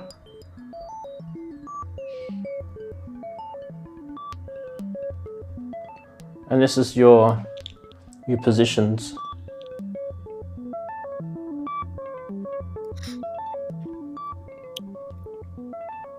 And just adjusting those, you can adjust those with CV as well. Then you can use your FM.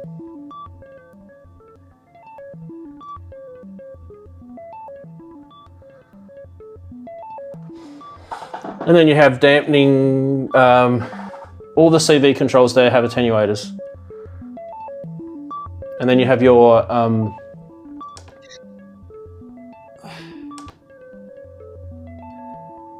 so that's your monophonic, polyphonic, and this is your banks.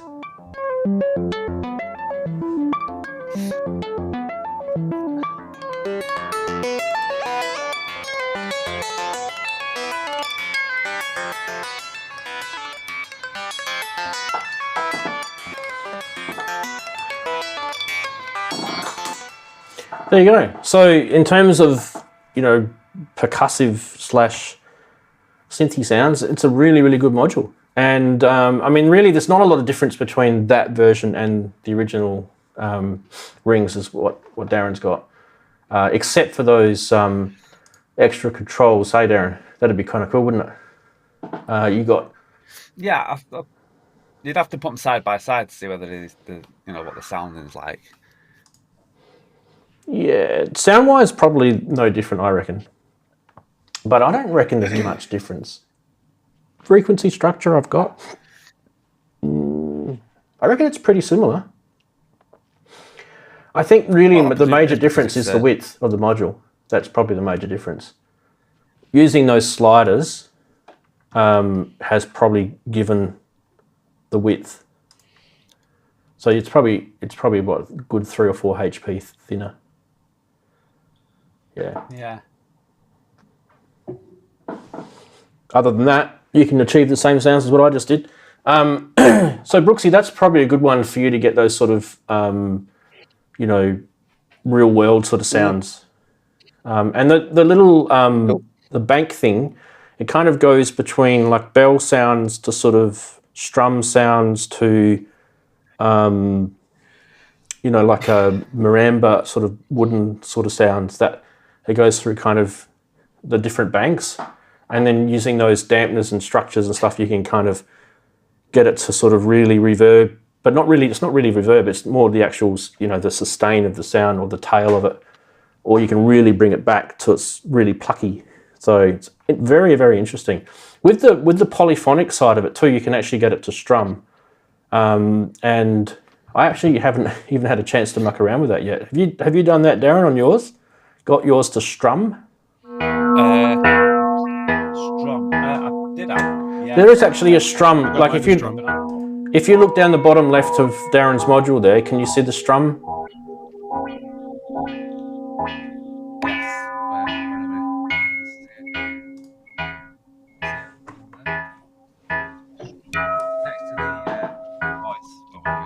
Am I playing something?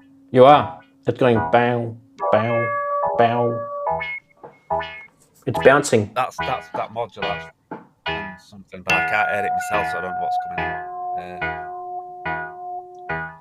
There's something coming in every 4th or 8th beat, and then there's a more frequent thing.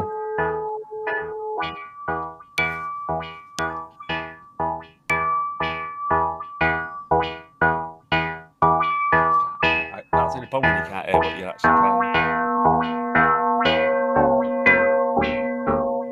I reckon the longer one is coming in. It's the rings.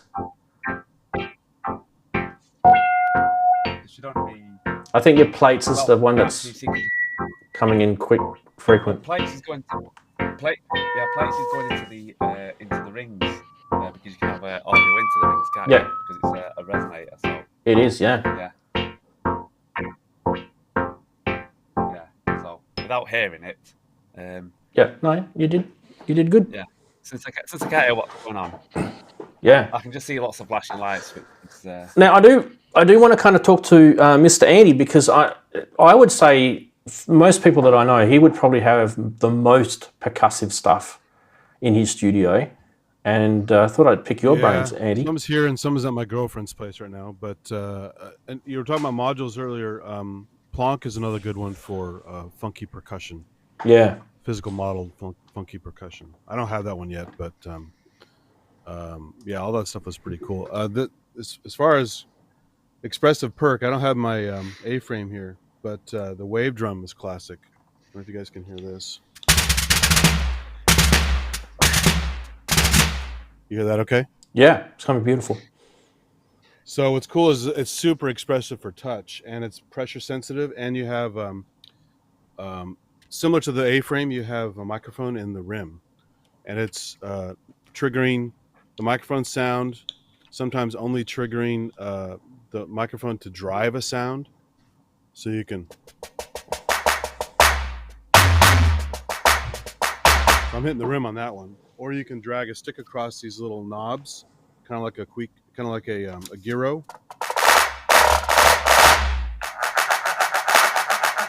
To trigger the sounds. But it's just incredibly expressive for like finger rolls.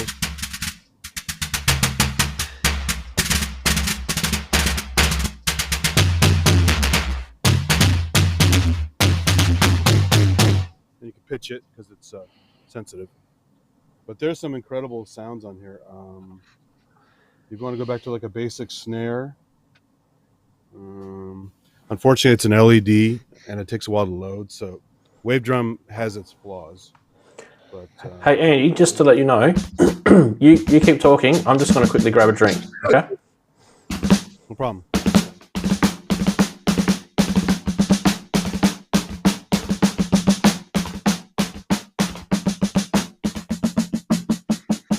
So little snare rolls and stuff, and rim shots, and then there's let's see, it's just not a friendly interface, but once you get it going, it's really fun.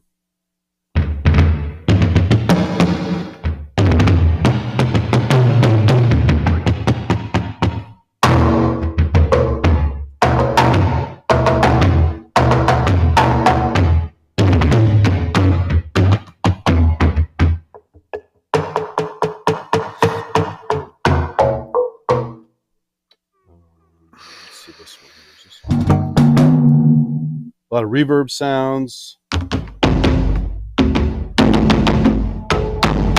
And what's cool about a lot of these, they have the zones figured out too. So if you're playing a djembe type sound or something that's like rim sound, center sound, slap sound, and edge sounds and other kinds of stuff with pressure and tuning, you can kind of do all this with the. So an edge slap is more bright than a center slap. And then this one also has some kind of, speaking of ringing sounds, a little, in the rim, a little ringing bit, which is kind of odd. And they have like rain stick sounds in here. This one's fun with pressure. If you just, without striking it, just pressing, I can do some like Peter Gabriel type stuff with it, and then play with it.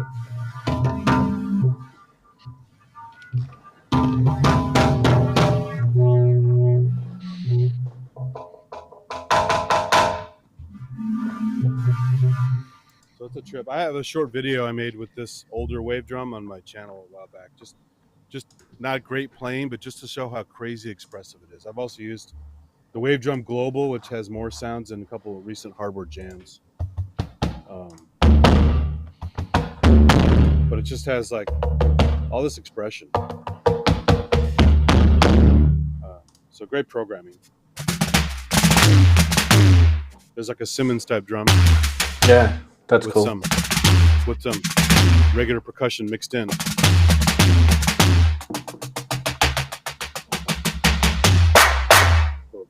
Clap. Just all, but let me, what's this one here? 89, I think it is. 84. Up in the higher areas, they have really cool orchestral stuff, world music stuff. I think it's 84 here. There's another we need a cheat sheet for because that's more of a weird one. So I had the wrong one. It was a bit of a crazy one. 80. What the hell is it? Here's another one where you press and you get a tone or some kind of sound effect. And it's also very expressive. And I'm not even striking it, I'm just pressing. That's almost like a ballophone. And that's just the wave drum. Who makes that? Bell sound. Korg wave drum. So this is the original wave drum that's silver. Has half the voices of the Wave Drum Global. There was a Wave Drum Oriental for a while, which is, you know, the term in this way. It's Oriental meant Eastern, as far as Eastern, Middle East. So it had a lot of Persian stuff in it, a lot of Arabic stuff in it, as well as a little bit of Asian. That most people, when they think of Asian, they think of Chinese. They're about Japanese half. stuff. They're about half the price of the Roland one too. Well, it's just a whole different deal. I love the HPD 15. Excuse me, sorry. There's little water drips in there. The rain stick. There's the rain stick. Just crazy expressive stuff. But there's no MIDI.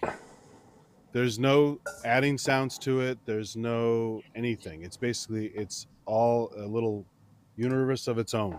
So, but it's pretty good. You play with it. You find it's a pretty good universe.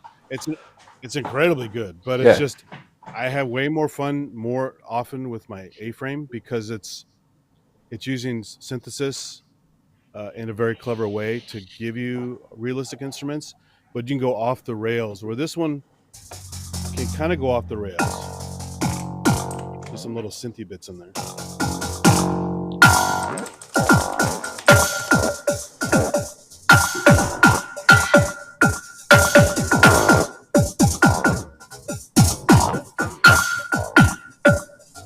They get a little funky, little weird sounds in there layered, but this one's really pretty with the wind, little chimes.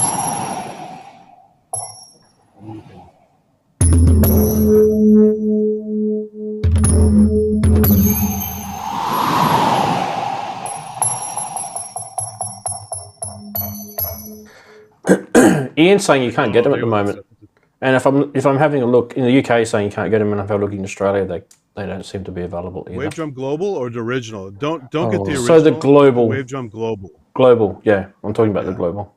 The original came out in '94, really didn't it? Because it wasn't common. Yeah, these are quite old. Yeah. The Wave Drum Global, I think, is probably 10 years old, and that's the latest one. Yeah. Well, I mean, the hand Sonic that I've got is probably getting close to 10 years old as well. Oh, the HPD 15 I have is ancient. The 15 was like 90s. Yeah. But another trick. I'm just looking on eBay now. HPD 15 a lot. Yeah. Go ahead, Brooksy. Go ahead. Yeah. I was just saying, I'm looking on eBay now, and there's quite a long list. Korg Wave Drum Oriental Edition with stand, £280. Korg Wave Drum X Wave Drum Oriental Limited Edition, 310. Wave Drum Original, 250. So they're dotted around the 200 mark. What I've also noticed in this list is that there's a Korg Wave Drum Mini, which only seems to be available in Japan. Yeah, I have that too. It's funny. All from Japan. Oh, right. There are, again, slightly different ones. There's a silver one, there's a black one. But, yeah, interesting stuff. You know, the mini one's funny. You have a leg strap, so you can actually sit in a chair or a park bench because has batteries. And Darren, you can strap it to your leg so your hands are free. You don't have to hold the drum. And you can bang the crap out of it. And then Korg adopted this contact mic clip strategy for stuff. They even make an entire drum kit that's all clip triggers that you clip to your shoe, you clip to a chair, you clip to the desk, and everything becomes a playable surface with the contact mics. and it's triggering sounds. And the Wave Drum Mini has a clip for a second sound. So while you're playing one sound, because it's more limited than this guy, you play one sound on the pads, and it's a rubber pad. It's not this textured kind of proper snare pad. Then it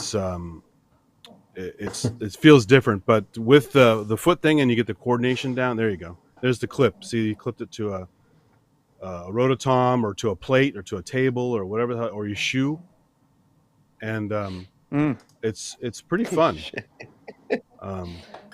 Yeah. Ian's just said that it was sold around 2016, but they couldn't give them away.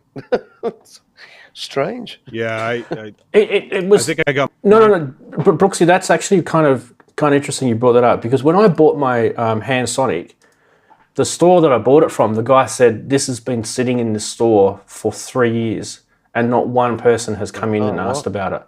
And I went, "Are you kidding me?" And he goes, "Yeah." And I said, "These things are incredible." And I was actually really, really, really blown away. There's the more modern version of the Mini. It's got the yellow. That's the more recent one. Yeah, clip. The older one is the grey one. So you can sort of see it's a bit more sort of modernized. Is it okay to ask you how much you paid for that Roland one, Ranz? Because again, I had a look at the prices of those on eBay. I kind of feel it was around the 1,400 Australian, so £700, £800 maybe. Yeah. Sort of You have around the 20, there. right, Yeah, Ranzee? the retail. Yeah. The 20, yeah. Yeah, the retail. So my 15 when I got it, new was about $1,000, and I didn't want to pay that much at the time, so I got the used one in the store that was in good shape for about, I think, $650 or something like that. And this cool metal stand that they're bolts to about it. £850 new. Yeah, so I have a feeling mine was slightly cheaper because the guy had it in the store for 3 years, and I think he was quite happy for it to go. But even still, like, he knew nothing about it, and I was in there talking to him about this thing, and I said, "Right, okay, you know what? I'm going to open it now. Here, you know, here's my cash. I bought it. I'm going to open it now, and I'm going to plug it in, and I'm going to show you guys what this thing can do." And I've never used one before. I've just literally, I've watched, you know, Jar use the HBD 15 in his concerts. I've watched YouTube videos of it. So I literally was just like completely new at this, and I plugged this thing in. By the way, mine came with the stand, which actually you don't normally get. There's a stand, which is like it's actually a proper mount underneath this thing. Percussion stand. Yeah. Mine actually came with that for free, and this thing is really, really good quality. So I was kind of like, you know, start the car. I wanted to get out really quick before this guy changed his mind. But anyway, I was like banging around on this thing, and he's going, "This thing's incredible." And I said, "Yeah, all the pads are pressure sensitive, and the way Roland have programmed the patches in this, the kits in it, it's very intuitive. So you've got like quite a lot of pressure that you can push. You can actually see me push right into there. There's quite a lot of depth in the pressure on these, and that has all sort of electronically been there. By the way, I've got the cowbells on for those who want cowbells. Did they keep the D-beam on that one? Yeah, it's D-beam there. Right there? Okay. Cool. The one thing cool This about is all the cowbells 15, for the everyone who previous likes model, cowbells. The sounds aren't as, yours are probably newer sounds. Ooh. But the 15 has the two-side ribbon strips for Yes. Heroes and Cuicas and things Yep. like that. I really, love really that. thought they should have kept the ribbon strips on this. Yeah. Yeah. But anyway, for me, what kind of would have been awesome with this is to have CV on the back of it. There's a whole bunch of stuff on the back of this thing. I should probably show you guys on the back.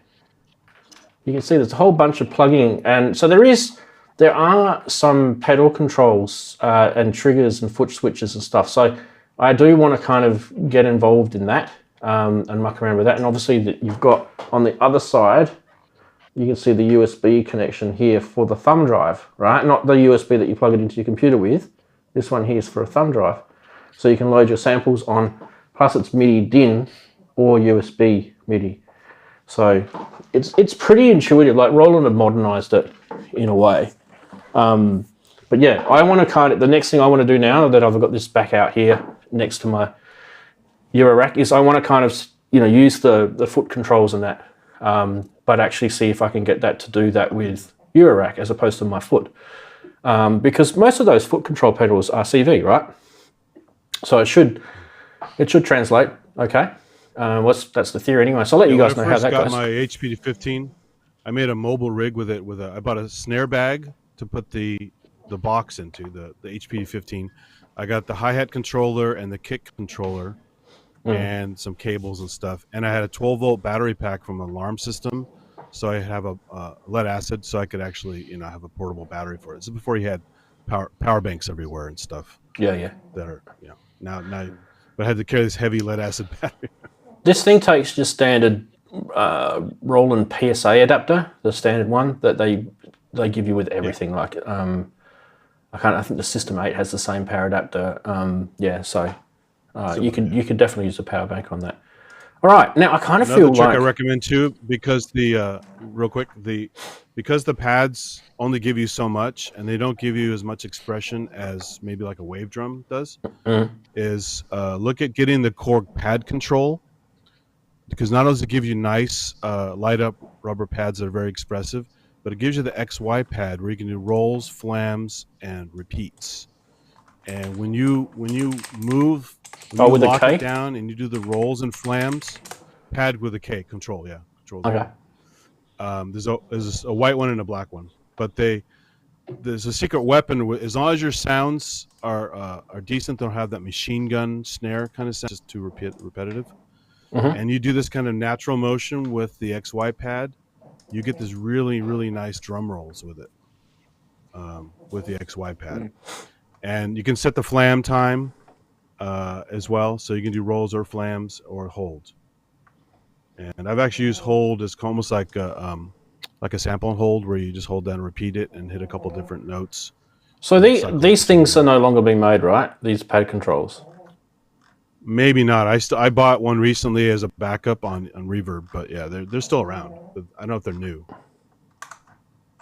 but they're like a secret weapon. If you like any percussion stuff at all, and you want your percussion to be better than just, because MPC won't do this either. This XY pad is really special on this thing, and a lot of people don't know about it. So Korg are actually really good with the XY stuff. Like with the Chaos, that I reckon I wouldn't be surprised if it's a similar sort of, what do you call it? How much of these people always things? complain about their snare rolls and stuff. They sound artificial, and they don't have that kind of, the coming and going when you do the snare at different intensities. And you can fake that with the XY pad quite well. Oh, these are pretty cheap. So you can get them on Amazon if you're looking. And add a power bank to it, and they're portable. So B&H Photo, wow, just about places where you wouldn't expect you can get them from. I kind of feel like we need to sort of just have a little break from this stuff and hit the regulars sessions, because there's people that do watch this show and they do look forward to those. I don't know why. All they want is... They want the memes or something, yeah. Well, speaking of that, let's roll the steam.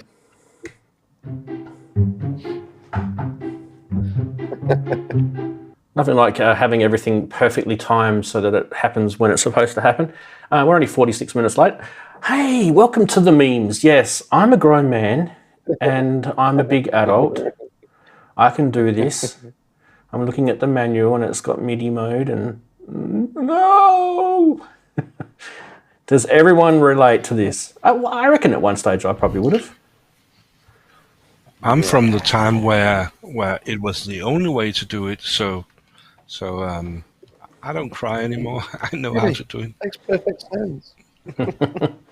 I don't cry because it's hard. I cry when I see what's limited on the device. It only does certain things in here. Yeah. Why doesn't it Yeah, seem if you can do it, velocity? I'll cop going through it. But if you can't do it, then that becomes a pain. That's a good one. Is that how you're going to take your modular on there? Oh my giddy aunt! Can you just imagine, Darren? That person needs their head seen to. Now is that a synth in the middle? I think it is. It's like one of those keyboards in the middle. Only And the because modular stuff is on the roof. There's definitely something on the roof as well. Henrik. Oh dear. Yep. And we also have the next one, which is this. John Buchler with the first prototype of the Series 300 modular synth. Here he is, can be seen thinking about what next module he wants to create. Oh. What else That's do where we he came have? up with the term source of uncertainty, because you're not certain what you're changing on it. You can have a studio like Rant, or you can have Omnisphere. The choice is futile. Yeah. Nah, I Can disagree. you guys explain that meme? Because I don't know who that guy is. I see it everywhere. I have no idea who he is. I'll get to it and say. This is really cool. Okay. So this is this is my little baby. Oh, for me. You just see the little reaction on his face in that photo on the top right. It's for me. You got the compressor for me. How much are these things, by the way? The Teletronics. Can anyone remember how much they are? They're pretty expensive. Probably a lot. Yeah. Okay, so you want to go back to God, what's his name? Does anyone remember his name? Come on. God, my daughter knows his Football name. player. Sorry. He's a TikToker, yeah.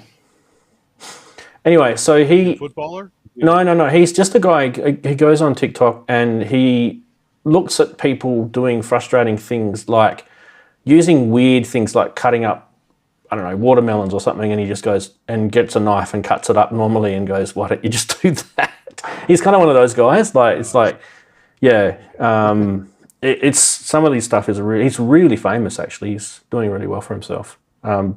Probably one of the more sensible TikTokers or Instagrammers out there. Anyway, what was your favourite meme, gentlemen? Sorry, the car. Definitely. I knew you'd get that one, Brooksy. Silly. Yeah, the car. I was just thinking of Andy there with his cases of modular on the back of his car, pulling up to his next one. There it is again. There's the car. Or on the Yes. roof rack. Yeah. What do you guys in chat think? The car? Chatty's saying the car. Stephen says the car. The car. Start the car. Carby, that's him. Carby Lame. Yeah, well done, Adam. Good man. Yep. Or is it? Yeah, it's Carby, isn't it? That's how you say it. Carby Lame. The car. Everyone's saying the car. Brum. There's the car again. Just while everyone's saying the car. Right. Beautiful. See, it was worth getting the memes out. Now, we do have some news this week, so I kind of feel like we do need to talk about news. Not a lot. It's very quiet. But this won't stuff up this week because there is only one bit of news that I want to talk about, and that is this little baby here. Oh, you've let us down. No, I know. But I can tell you that Isla Instruments, and once again, the electrons are going to fall out because it's upside down. No, this is actually a 3D render. They've been really, really busy. And not only has Brad been busy, he's also been busy having babies too. Congratulations, Brad, if you ever do venture down this way and watch this show. But yeah, anyway, he's got the number 2 kid. His wife popped out just over the last couple of days. And to celebrate, they're going to bring out this DSP module, which they've been working on for the S2400. And if you guys don't know what the S2400 is, I'll show you one in a sec. But that is actually the cool thing because I'm reading his Instagram post. What you can see rendered here is showing the board connecting to an existing CPU board, right? And then essentially it's like a daughter board running a very powerful quad-core ARM chip at 1.8 gigahertz for the nerds, and that's me included. The intention is to be able to run multiple modified VST plugins, hopefully bringing on third-party developers per 8 output channels and provide a second master bus that can have its own plugins.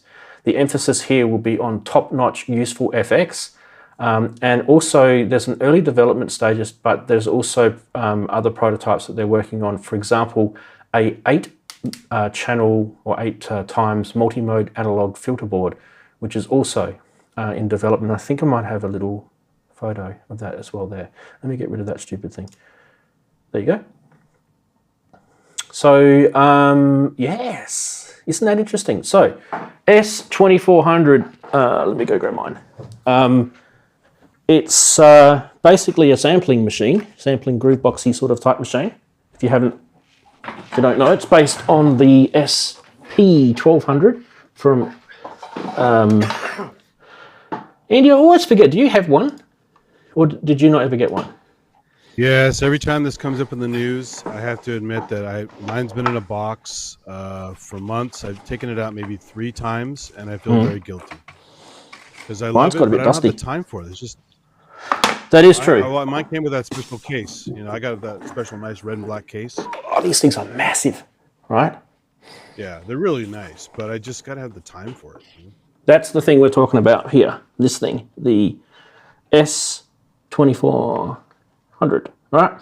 And inside this thing is proper analog filters already. Like he's already got analog filters in here, which is one of the reasons why I actually really, really rate this thing. It's and I still haven't even got a chance to show you guys properly because I'm still learning it myself. But samples through analog filters.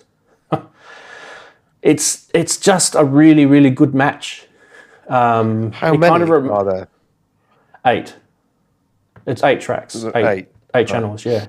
So it's one per track. Yeah. So it's got this. So hard to lift this thing up, but it's got these. See these double ganged potentiometers there. See how it's double stacked. So. Like on a SEM. Oh, yeah.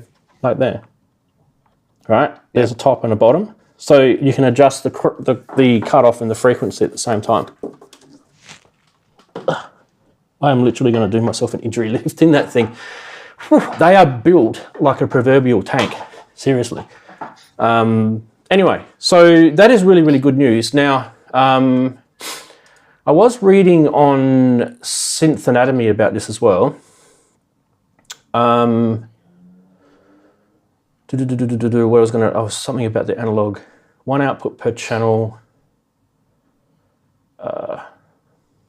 SEM was somewhere I read somewhere it was going to be SEM filters. Or is that what he's already got? Did you say Andy had SEM filters? I thought they were Curtis. No, I said it's like the SEM that has the concentric. Right. Concentric knobs. Someone in chat might be able to correct me if I'm right. I can't remember if they're Curtis or SEMs already in there. There might actually be SEMs in there because you do pay a pretty penny for these. If you watch the live streams and stuff before it came out, they had a whole roadmap of plug-in boards, other kinds of things going down the road that who knows how many more. But maybe he made this fancy one to make it all virtual now instead of making more boards. Well, the quad-core ARM chip, I mean, it could pretty much do whatever he wants on this thing, couldn't he? You know, right. You could probably send an email. He talked about separate boards before.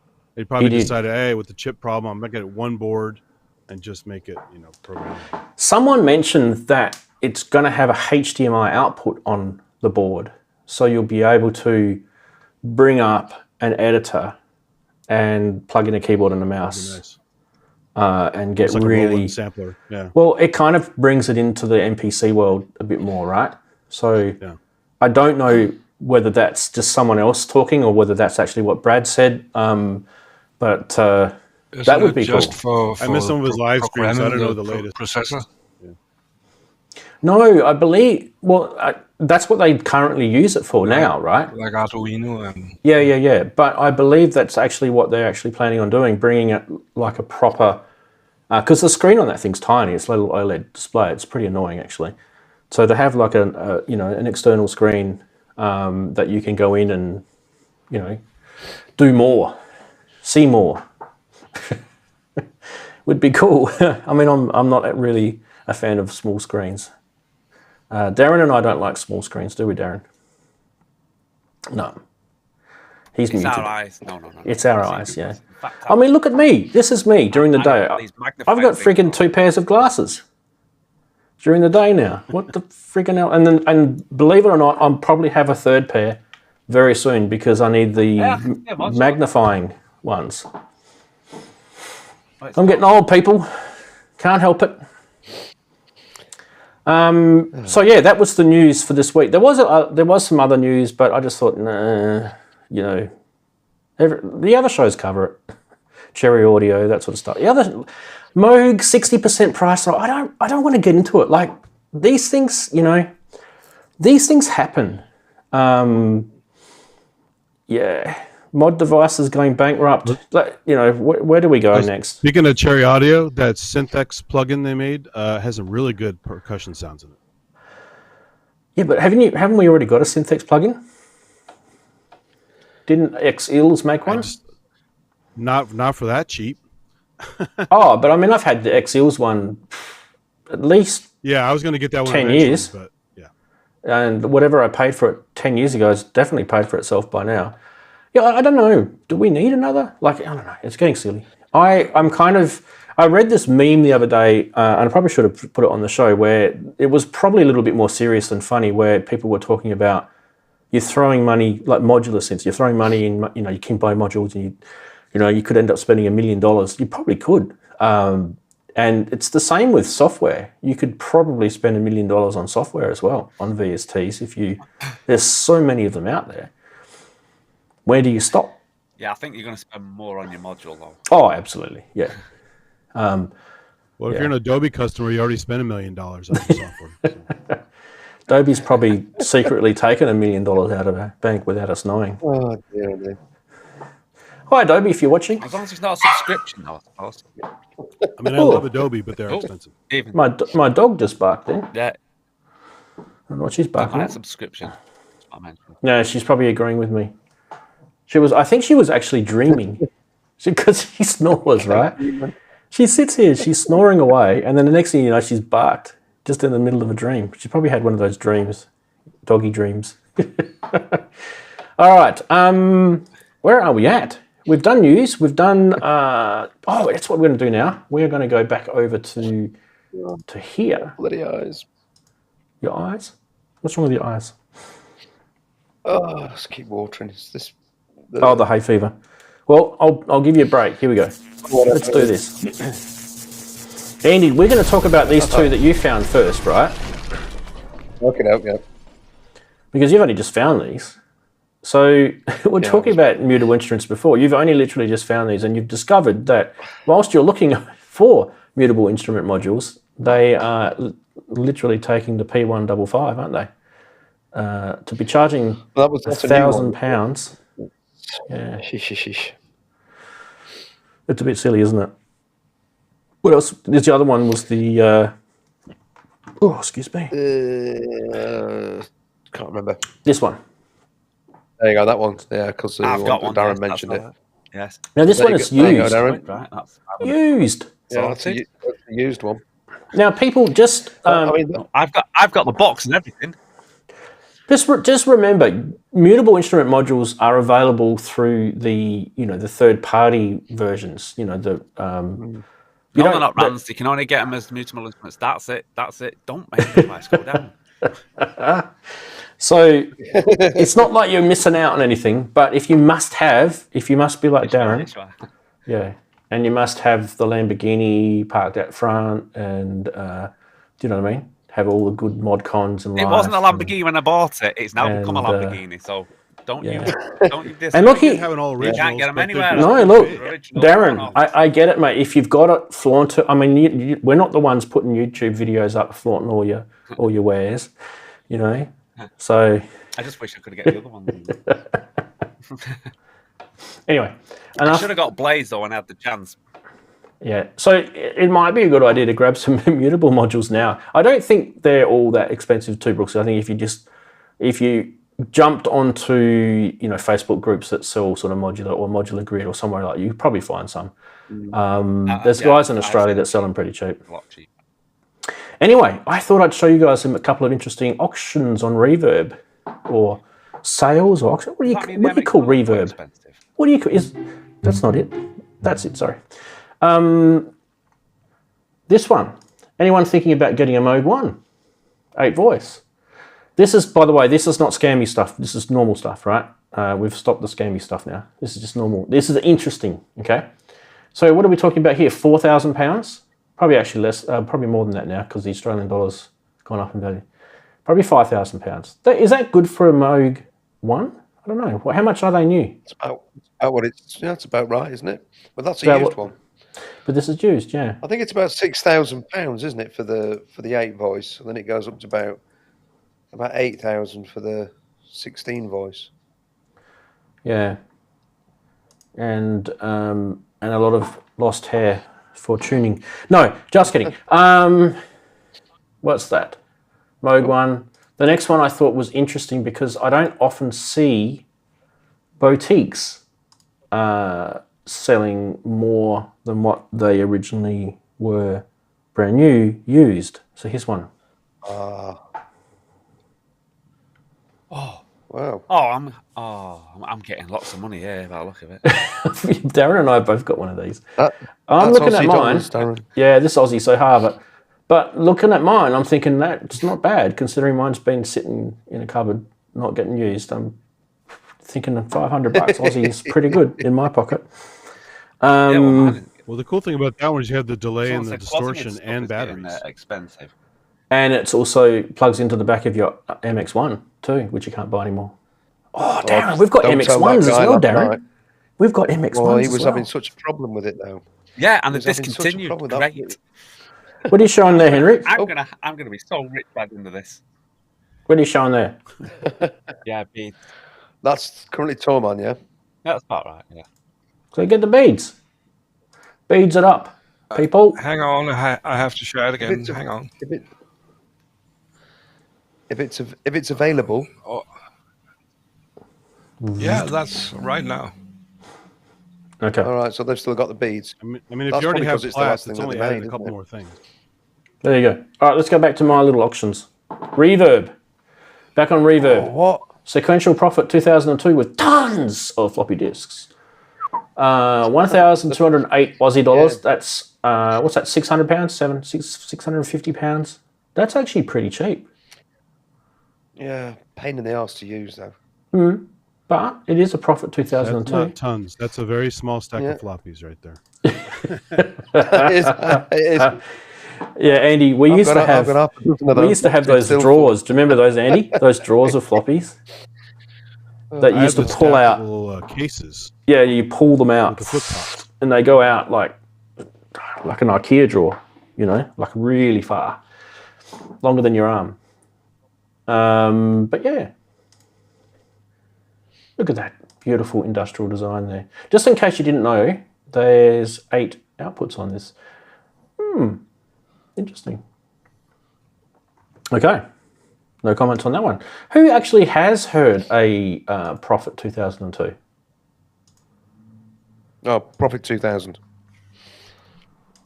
2002. person. which is the keyboard version. 2002. Yeah, I have a long time ago. Yeah. Can't remember an awful lot about it really. About the same time that I bought the W30,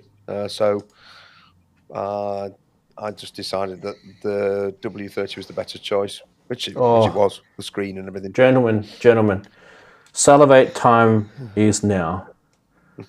You've always wanted to get yourself an Emu Proteus.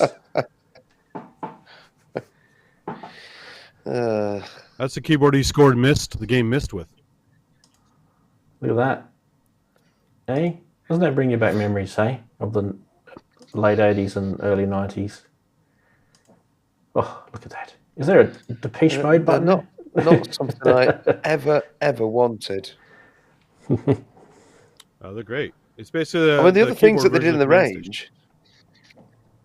range. Look, when you think about it, guys, that's got to probably go. I'm not a massive predictor of price, but I'm generally pretty onto it. I would say those will go up in value in the next 5 years. Those synths, that whole sort of early digital age stuff is starting to show. What about this? Possibly, yeah. What about this? This is starting to get silly now. Whoa. These It's lovely things, though, isn't it? these things are very basic, very, very basic. I mean, it's what is it? Basically a three trick pony, really, isn't it? Yeah. The string machine on it is definitely not. It's not the best string machine in the world. The human voice on it is so naff. It's not funny. But the vocoder, you can sound like Beastie Boys, and I mean that might be. I And like Vangelis made very human good use of sound that it. voice Oh, and strings. Yeah. If you blend the human voice with the strings, it does sound nice. But I don't like it on its own. I'm not a personal fan of the human voice. But yeah, that's a pretty good nick though. And then whack it through a Strymon reverb, Well, costing 300 quid. Basically. oh, I definitely want the bit of rust. The bit of rust at the top right hand corner there. Just spend $5,000 You know, And- yeah, extra rust. yeah, but it adds to the thing of the Is actual. that where he kept you his know, drink? That's why it's rusty there. Provence. That one's in Japan. too. So Yeah. they were the interesting auctions that I came across this week. I thought we'd start doing that because I kind of think like sometimes it's a bit hard to find scammy prices each week. Show some interesting auctions instead. So yeah, there we go. There we have it. Does any spark any interest out of you guys? Anyone want a TBO3? I've got one, so Already have one, yeah. mine's like yours, Rans. I think that's where it is. In a cupboard. It's around it somewhere. Yeah. They're so useful in a It's cupboard, aren't somewhere, they? I don't know where. Yeah. That's what we all buy our synths for, isn't it? You Just open stick them in a everything, cupboard. all your boutiques and everything else. Are Yeah. you selling them things or what? No, you never know. Yeah, you never know. Exactly, because one day they might be worth, well, you know, DX1 prices. Who Well, you knows? covet, then you play, then Most you of the time, store. less So, than I you know. paid for it. Exactly. Yeah. But yeah, Can do not, as Wugu says correctly, do not, whatever you do, do not. Let me just get rid of this other one. Do not get the VPO3, which is the boutique. I don't think you can anymore anyway. But the sample thing is fun. The sample thing is fun, but it's really just. I mean, you guys saw the Name That Synth for episode where I did the VPO3, right? And I reckon that has to be probably the best you could ever do. Sorry, I'm being very stupid today. But yes, you're correct, Wugu. You are absolutely correct. By the way, speaking of Name That Synth, we don't have a Name That Synth this week because I still haven't solved the problem with the sponsor. And I have to talk to you, Henrik, about that during the week, I think. I'm sure we'll sort it out. But I don't want to keep giving it away to people and it's not getting to the people. Plus, I've got a very good excuse. Didn't have time to make one, and I don't think it's up to me to make anyway. So there were some people who were generous to offer to make one, but they didn't quite get it in time. So that's fine. That's next week. Don't worry. But yeah, why don't we talk about Name That Synth for a sec? Because it's kind of a tricky subject, right? So let's talk about it. It's a tricky subject. So let's say we're going to do Name That Synth and we're going to do the Bass Station 2, because I don't think anyone's done Bass Station 2 yet. What you would have to do is you would have to record this thing without any effects. So that's got effects going on it right now. So let's turn all the effects off. There we go. Would you guess that? It's a Bass Station 2?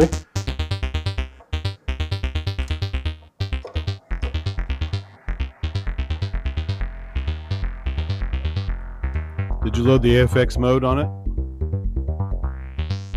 Right now it just sounds like a monosynth, right? But if you were to do this, a lot of people don't realize that with the latest firmware update, you can actually make this into a 3-chord, because it does the 2 oscillators plus the sub oscillator ends up being the 3rd, and you can pitch it with the separately and through one of these kind of settings. So you could do that, or like Andy said, you can go into AFX mode, which I think I've got set up here somewhere. There we go. Right, so you could do that, but the problem you've got is you've got to make this video. And I don't know if you guys have ever done one of these. There's probably 4 people here that have done one in this particular frame. And it doesn't take 30 minutes, 20 minutes. It takes... How long did yours take, Andy, when you did yours? Mine, well, because I did effects and weird camera angles and all kinds of other crap, probably about 2 hours. Yep.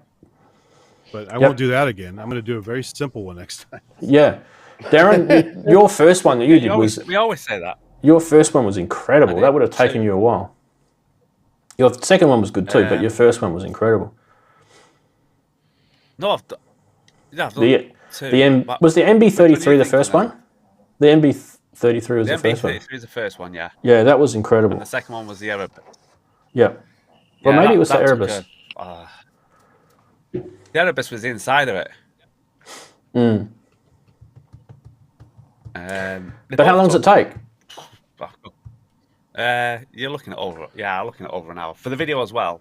Yeah. To get the sound right and everything, that was fine. But then I thought, wait a minute, you've got to add this with the video, put everything together, make sure that it's not, like you say, no effects unless it has it, no compression unless it has it, completely raw. Because you get off on a tangent when I was doing mine the first time, and I was like, "Wow, this is great." Wait a minute, I've just gone through loads of effects, making tunes up.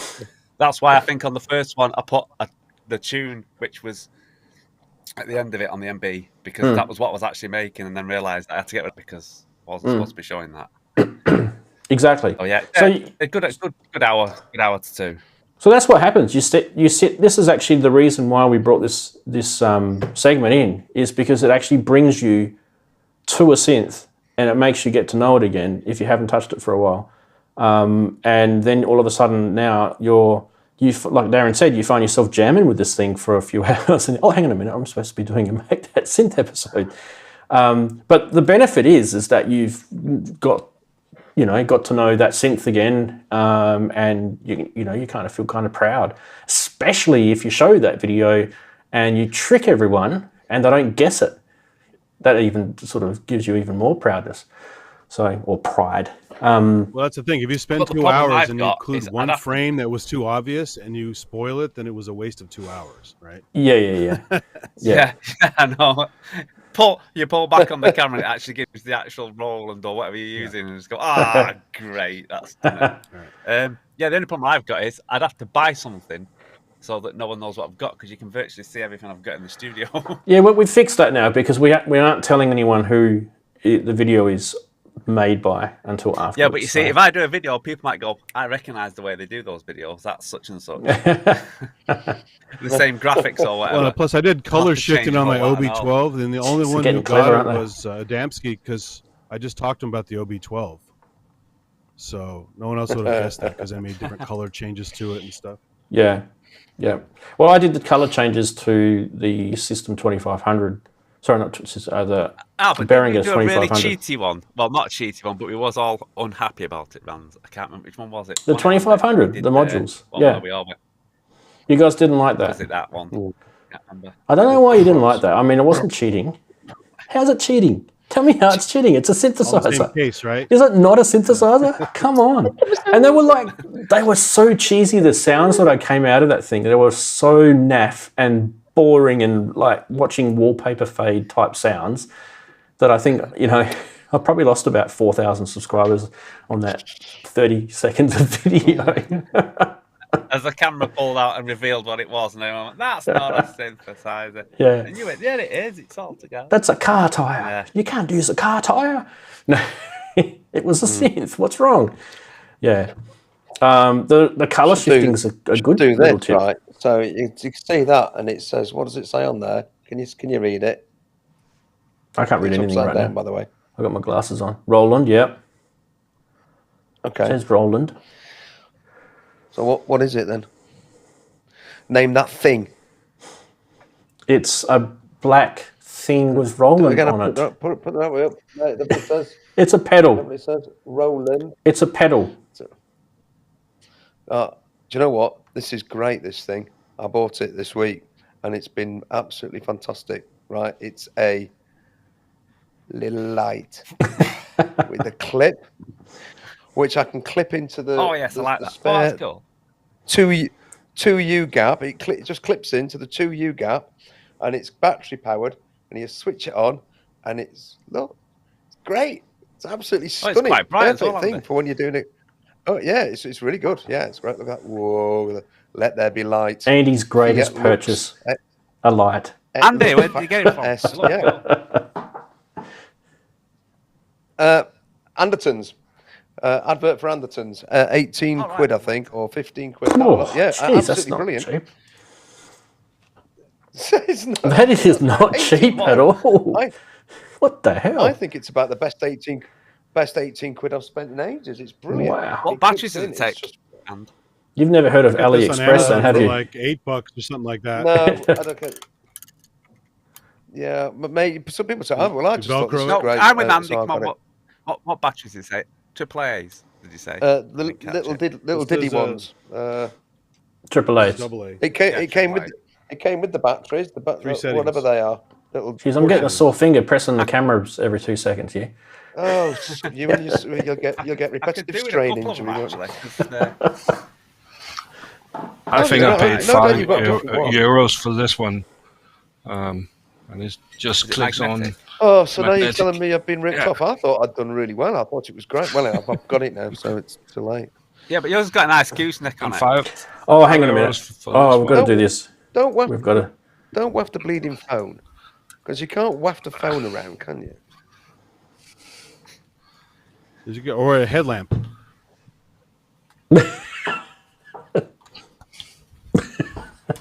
The guy. Remember this guy? What? This guy.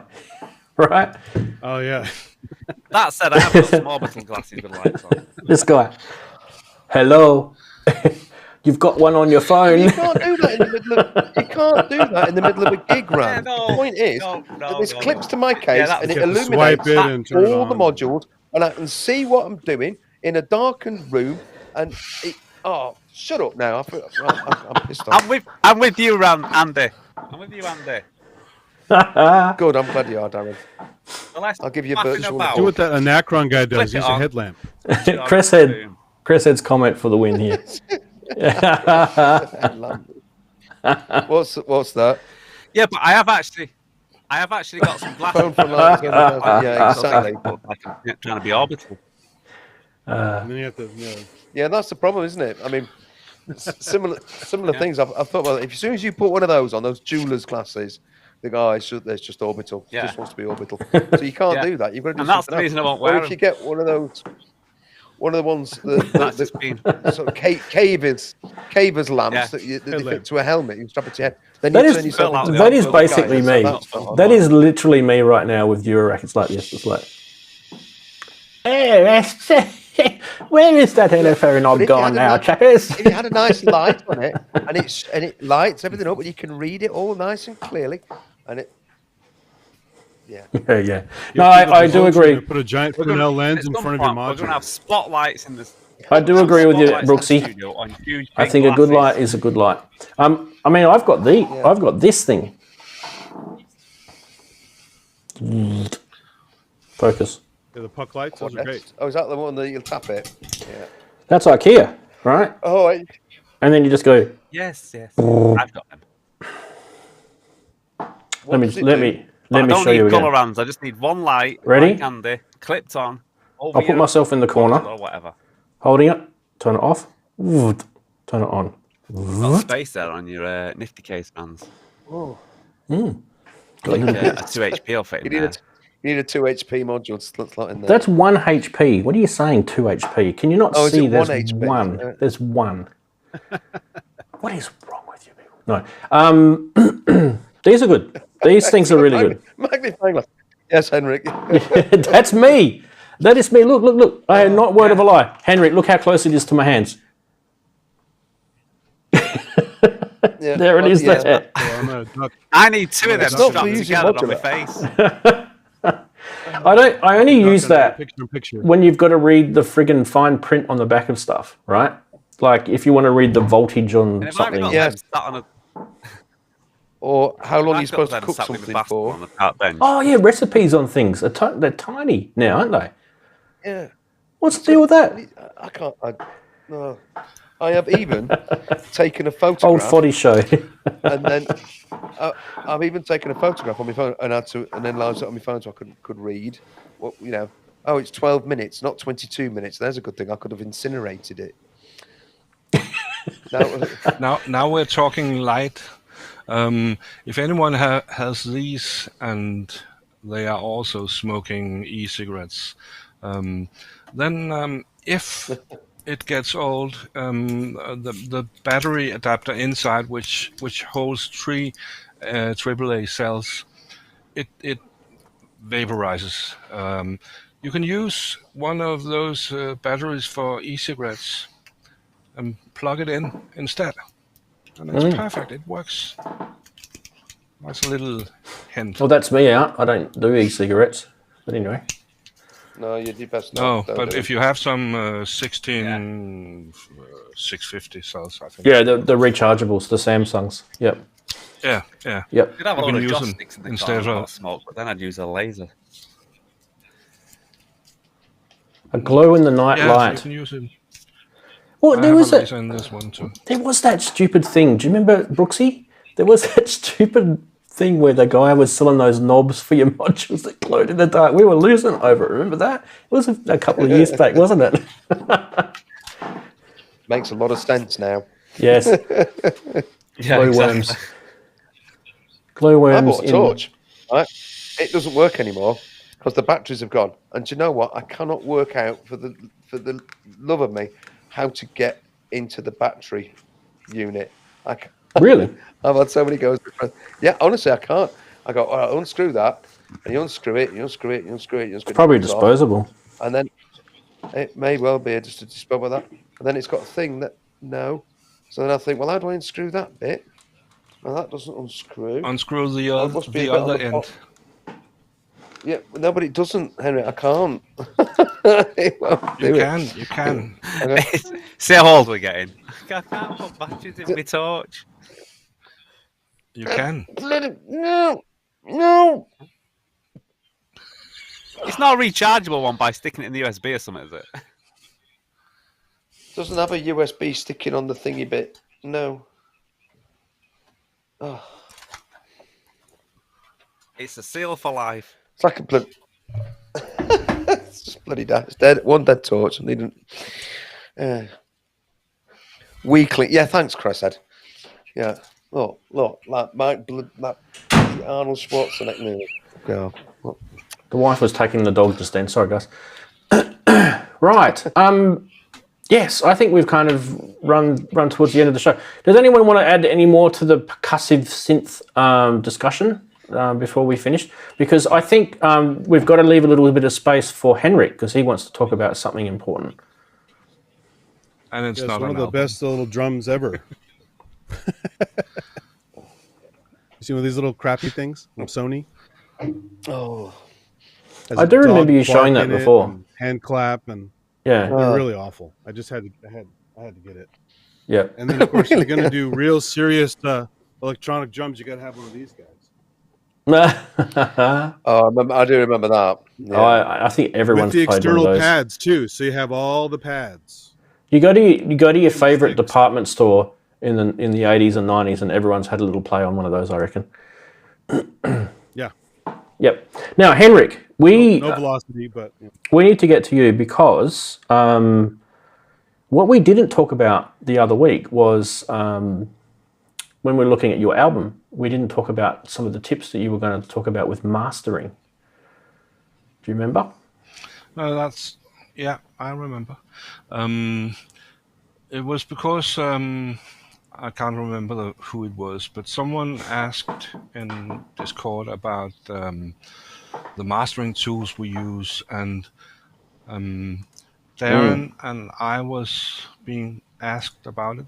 Yep. So I'll try to show what I use.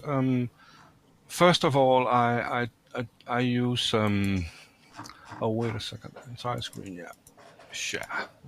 First of all,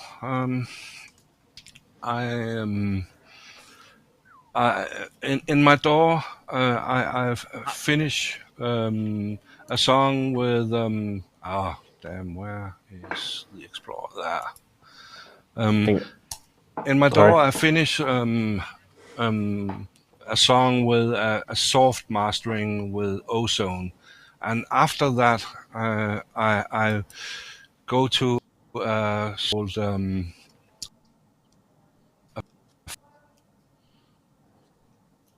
Have we lost him? Whoop. Oh. I think we've lost him. It's definitely paused. 'Cause his Finalized. mouse. Oh, there we go. Is he back? you can see this. We can see, but you kind of I can't paused. hear. Oh, this. We'll try again. Okay. It's Keep going. probably too hard for my CPU. Keep going. Okay. I am keeping going. I use I think I'll close it. I'll just show some things and then I'll close it. This is a program like a channel strip where you can insert different effects like compressor, EQ, and such stuff. And I do on each song, so I have the effects here, and I can go in and do all the EQing. I can do the limiting, and I can export it as I want. And this is a great tool. It's TC Electronics Finalizer.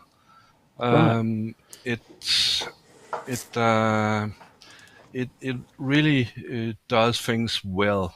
If you want a tip, if you want everything to sound the same in the same levels when you master an album, and all songs should be just as loud, make sure the PLR and the DP true peak over here are the same, and you can fix that by doing some EQing. Sometimes a song will be not compressed, be limited different if there's more bass than the previous song. So the levels will be different when you put them together on an album. So make sure the PLR and the DBTP are the same for each song. Then you have the same levels on all songs. And then the only thing I actually do in this program is to fix the EQ and then print to file. So it's pretty simple, and it works very well. This is a very good program. I do have both a low cut and a high cut here. Those are needed on all songs. Always have them. And then I have some some bells here where I can raise a single frequency or lower it. I don't always use those, and sometimes I use more if there is something sticking out, like a hi-hat which is too loud or too metallic or something. I can lower it. But mostly the clarity, the EQ, the 5-band EQ is what I use for doing the whole thing. And then there's some stereo filtering here. I don't use it. I actually do that when I export it from my DAW, where I make sure the left and right is not too wide in the low frequencies, and a little wider in the middle and maybe top. So I don't use it much over here. I have it on, but it's not really doing anything here. And finally, there's some compression here, which just makes everything sound good. But again, it's a 5-band compressor, so it uses it compresses different frequencies. And then there's the limiter, where I select my target LOF, which is not exactly because I have to remember the PLR and the dB TP, that they shall be the same for each song. So don't go for this target, go for... Can you see my mouse? Yeah. Yeah, good. Go for these two, make sure they are the same. So and finally, I go to the export, and these markers, I have to talk about these markers. They sometimes move, so be sure they are set to the start of the song and the end of the song, and then print to file. Then you have a mastered file in the format you have set up here.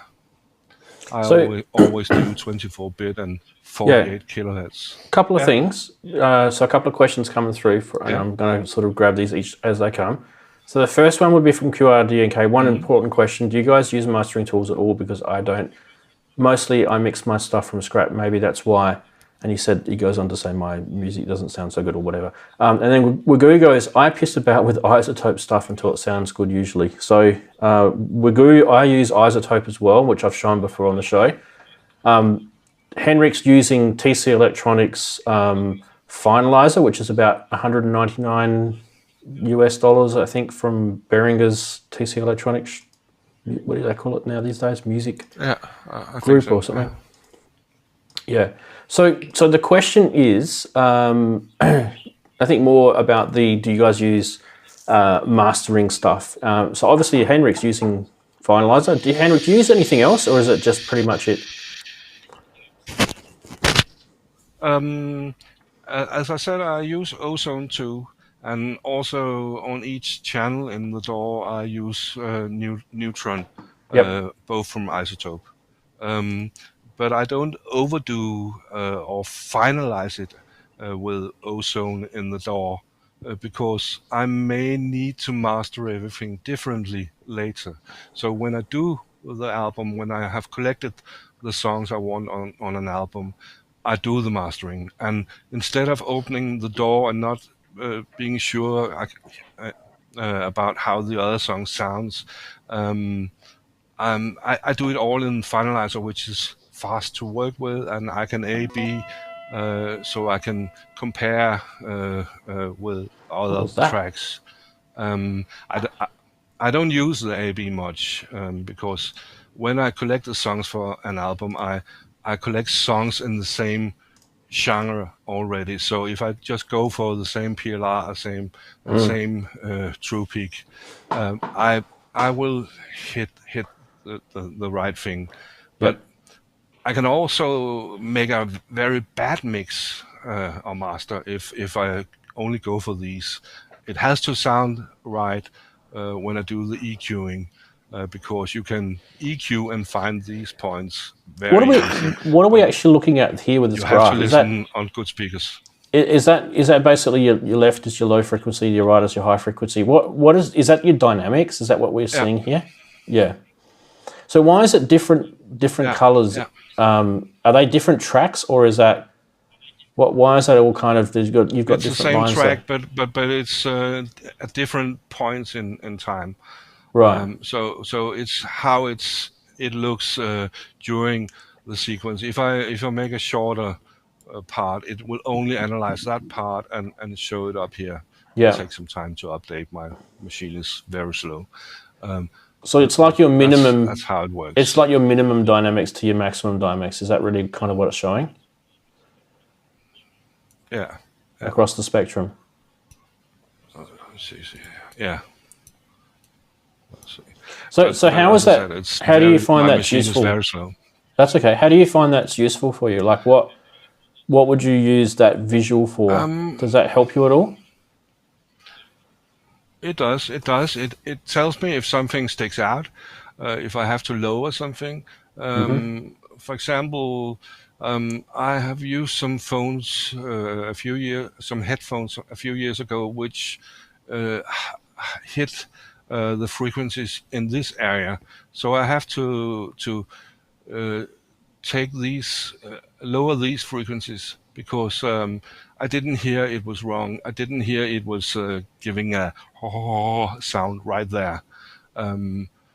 So I could see that they stuck out, those frequencies. So I knew I had to do something there. So of course I did something, and I listened to it, and sometimes it's not right what's happening. You can see here I have right, yeah. Okay. have taken something down here. I can see now. Yeah. And here I've lowered all the top. Yes, to get rid of the noise. Yeah. Now with your low frequency, so you're sort of where you're coming in, like you're sort of clipping it off at 20 hertz, right? But I can't really see that. Yeah, more because I also use a low cut, so I'll use both. But some songs I've already done it in the DAW, in ozone, or maybe just to get rid of those sub frequencies. Doesn't have so many low frequencies. Yep. Yeah. Yep. So, do you find it sounds better when you play it in cars? Because cars tend to be the ones that really, really thrash that low frequency stuff out harsher than a headphone. Like a headphone will handle the low frequencies better. The problem is it's not that genre I make. If I make dance music or something with Beaty. lots of bass and bass drums, then it would be a great place to test it in a car. But that's not the style I make. So it's more. It's not classical, but it's more like that. So that's not for a car. Yeah. So I don't compare it in a car. I compare it on speakers at my work and different headphones, and I wait weeks before I decide what to change. So, for example, the album I talked about next month, it will be delayed because I discovered something was wrong with some of the songs. So I have to find out what I want to do with them, and I do that by listening on different speakers and different headphones. Yeah. Now there are some apps that do that as well, isn't there? There's the one I showed, the Sennheiser one that I showed. What was it called again? Real something. And this one, Sound ID reference or Sonarworks reference. It's the same program, just a newer version. Here you can select some different targets. I have it. I rarely use it, but here you can choose cars and in-ear headphones, laptop, and all different ways to listen to it. So you can do it here, but I still hear it on the same phones and same speakers. So I would rather like to listen without these effects and only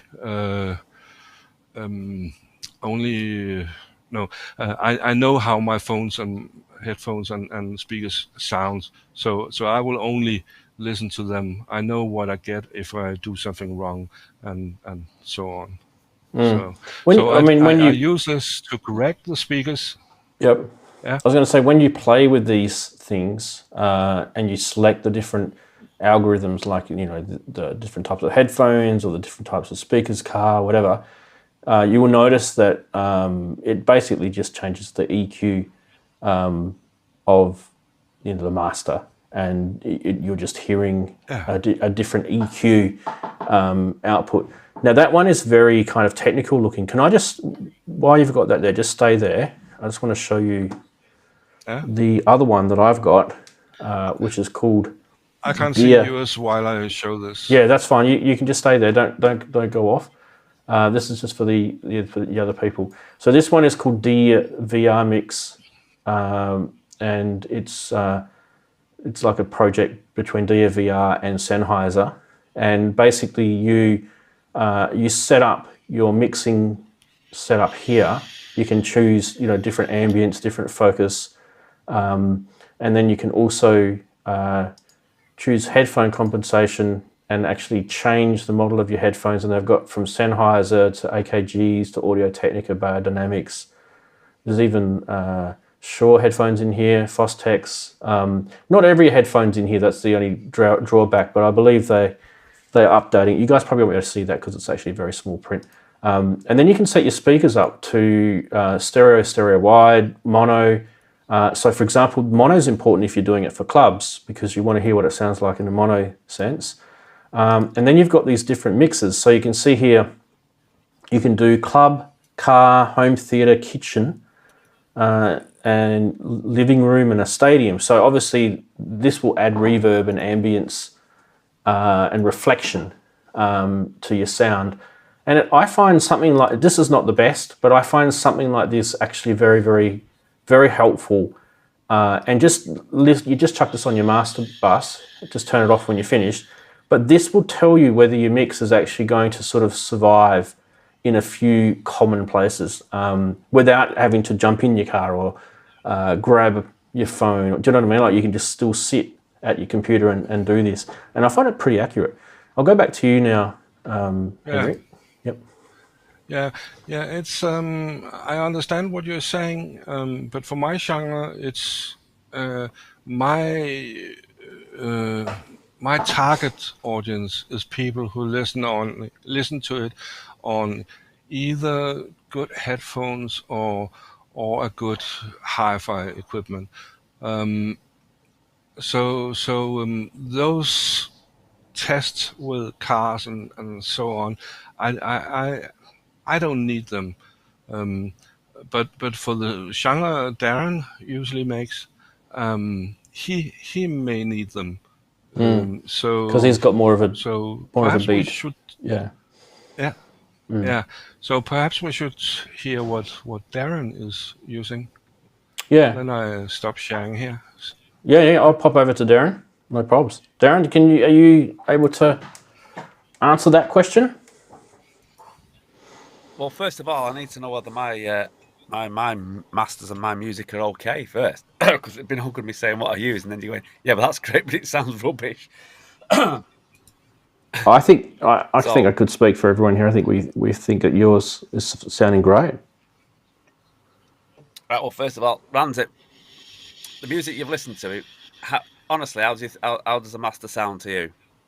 Well, I've listened to your music on these headphones that I'm wearing now, and I've listened to it in the car because I tend to listen to you guys a lot in my car because I do a lot of driving and Andy stuff as well, Brooksy stuff. I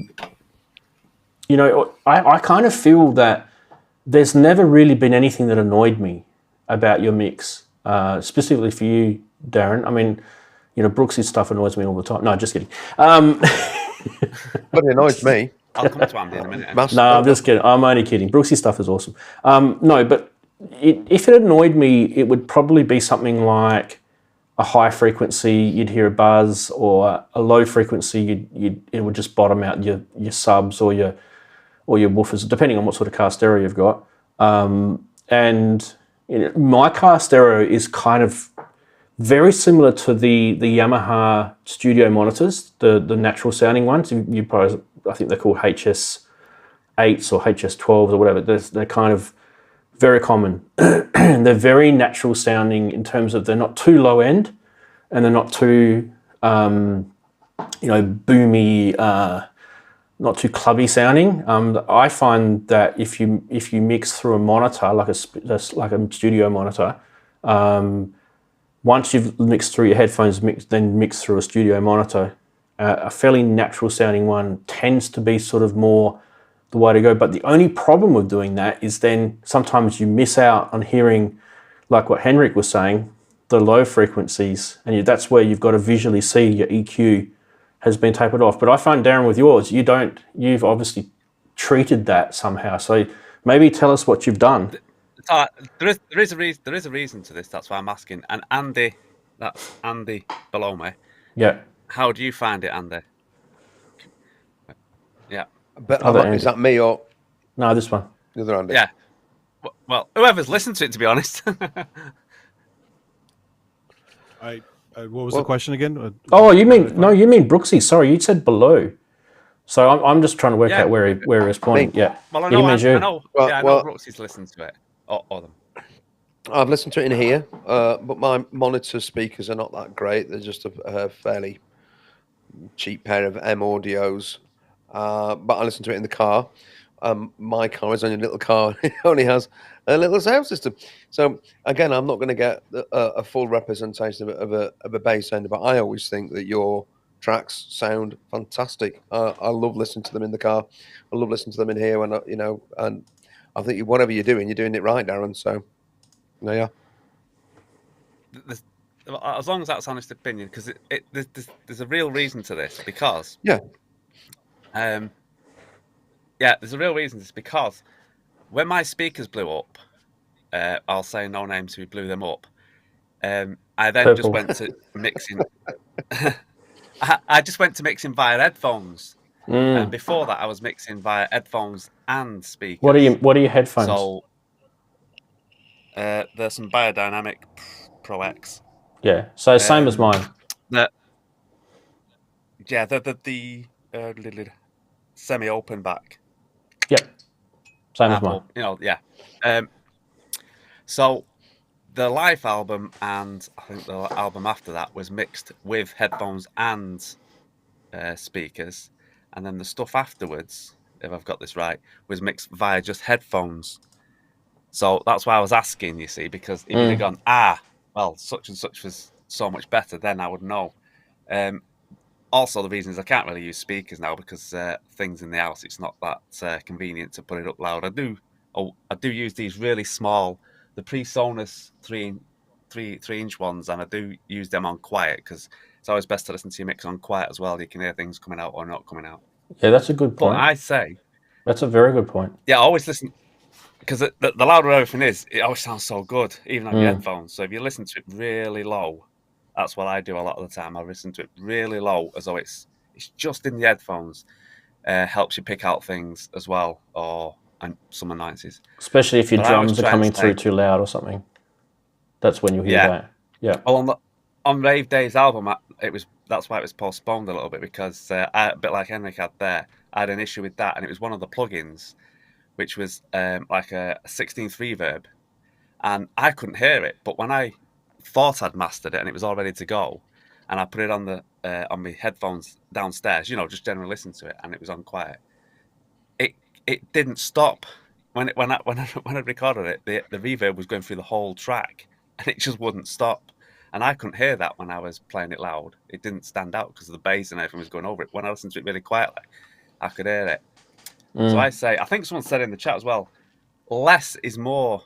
Sometimes if you can get your track sounding really nice in different volumes and on a few different speakers or headphones, and it sounds okay to you, don't blast it in the mastering process, I say, with everything thrown at it, because you see some professional putting 95 plugins on. And you don't necessarily need compression on stuff neither, unless because it's a tool. Unless it needs it, put it on. But people just say, I'll whack a compressor on air because everyone whacks a compressor on air. I'll put a compressor on the drums. I'll do this. But if it doesn't need it, don't put it on.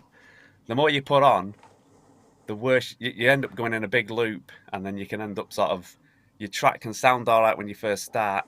By the time you come to the end with God knows how many plugins on every track going, on every channel, you're thinking, it just doesn't sound quite the same as the original. And then you're playing catch up because you're constantly trying to work back on yourself, trying to find out why it's not sounding right. So my thing is, less is more. Don't put a lot on. Get it as best as you can in the mix and EQ. And I think someone said in the things, and then you shouldn't need a great deal of mastering. It should sort of come out itself. I agree. I think really a couple of really good takeaways there. Listen to it quiet is a really good one. And also everybody listens to them loud these days. Yeah, with compression, I kind of feel like softly approach with compression, because you don't want to just hammer that compression on your master track. You'll end up with a sausage track. And then what that does is it takes the dynamics out of your creativity that you've put into that work. So what that does is it takes a lot of the light and shade that you've put in your playing. It takes that away because it'll make things sound louder that necessarily may not need it to sound louder, only to get that instrument sort of ahead in the mix. And I don't necessarily like that, because I've listened to stuff that I've used software algorithm compressions and I hate how it's turned it out. So I just completely will turn it off. I'm going to open up and say, if you have to do on the album, come on, my brain's gone. The Life We Live, that album is not mastered. Not mastered at all. When you say mastered, what I was going to say. You just mean not compressed? Is that what you mean, or do you mean like what Henrik was saying? I mean, it's not mastered. None of those tracks are mastered. Them tracks have just come out raw as I've heard them, as I've written the track, the EQing, everything's done the track, and then I put them to one side, and they've just all been bundled onto an album. So that album's not even mastered. It's not. Right. It's not. I've not measured apart each tracks. I've not tried to get each track mastered on each. It's just chucked on. It was an album I wasn't originally going to put out, and people like tracks, so I just chucked on. So none of them are mastered, that album, but I think it still sounds okay. So don't get overhyped about mastering. If your track sounds good enough to go on, and like I think someone said as well, if you get it right or as close as you can, mastering shouldn't be a real issue unless you're going to take it to someone and get it done yourself, because you can't do everything. I don't have that hearing to master tracks like you see on the big albums of certain people. So why I should sit here trying to master something that I can't master and making a mess of it? Just touch it up. If you've got your track good enough and you think, don't get hooked up, I say, on trying to master something that probably at the end of the day doesn't really need mastering that much. Maybe a little EQ here, maybe drop, slope off, because it's you don't want like 20 hertz coming through, or like Henrik says, like 18K you don't need to come through, but just don't go too over the top with it, getting all these plugins and trying to get it too perfect. Yeah. You know whether your track sounds. If you listen to it quiet on different headphones and about the house and things like that, and in the car, like I say, you'll know where the main issues are in your track. If something stands out and it's like, oh my God, that needs something, fair enough, then master it. Yeah, mastering is about correcting the last things and making songs sound equal to each other. As you say, if the source is perfect, no mastering is needed. Therefore, always try to make the source as good as possible, and then perhaps do some mastering. But again, if you do an album, it's very important that the songs sound alike frequency-wise. So you can't always do that when you make a song. Unless you're inspired by something and you make a whole album in a week or something. But as you say, get the source right and then see if anything needs correction. That's the secret about mastering. And I will put a caveat in there. I'm not a professional, so this is just a tip that I'm giving that I use. It might be wrong. People might disagree and say, no, you should master everything. You should put a compressor on this and do that. That's fair enough. I don't know that. This is just the way I work. So I presume mine will improve as well.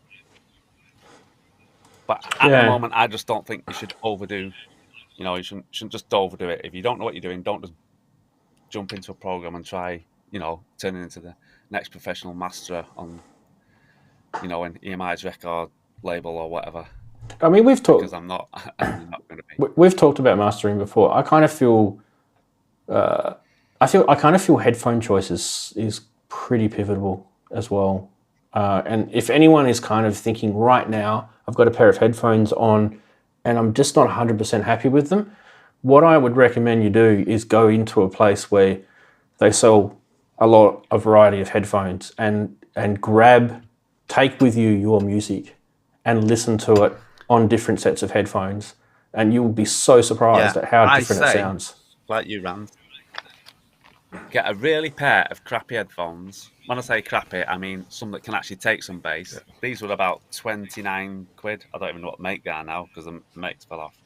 But some really cheap ones, that are not going to, take all the frequencies, and use them. Not to master or not to write the track, but go to these every so often. As a reference, and really think, oh my God. Yeah. Because you can guarantee you'll find something out on them that your best ones don't. I mean, I've got 3 pairs that I use. I've got my Sennheisers. These are the HD 480s, I think they are. They're in-ear, so they're actually really enclosed. The Beyerdynamics are the main ones that I use, and I've got my long-term tried and tested Audio Technicas, which I think Henrik's about to show. The MT50s or whatever they're called. Yeah, those ones up top. Yeah, so you got the same headphones as me. Yeah. They're the other ones that I've got. Yeah. And the ones you've got on your head. All we have are the same. Yeah. The ones you got on the head. Those are cheap, some cheap AKGs. Sounds terrible, but they are good. I don't sweat much in these. Yeah. But they sound terrible, and that's also important to listen to the thing you want to release on bad headphones. Yeah. So you know how bad it can sound. You know, those people who are into all the Apple devices and they've got the AirPods and iPods and all that sort of stuff. They're always good to try out as well. So get your track across to something that you can listen to it on your phone with. Listen to it on your phone speaker. A phone speaker is actually really good because it's so mid-range, right? You'll find out literally what music is missing, what's not even coming through because the dynamics are so different on a phone speaker. The important thing is listen on not just one speaker or headphone. Listen on a few or as many as you can. Fabulous. Well, I've gone way over time today, but it was definitely worth doing it because Henrik, we've been wanting to get that little conversation out, and there was a really good question in our Discord, group, which probably should give a little plug, shouldn't we? The Discord group. Where's my little Discord thing going? There it is. For those who don't know, we do have Discord. It runs 24/7 all through the week. If you don't use Discord, you are silly and you should. It's free. There's no crazy corporate monopolies who own it and try and take you serious.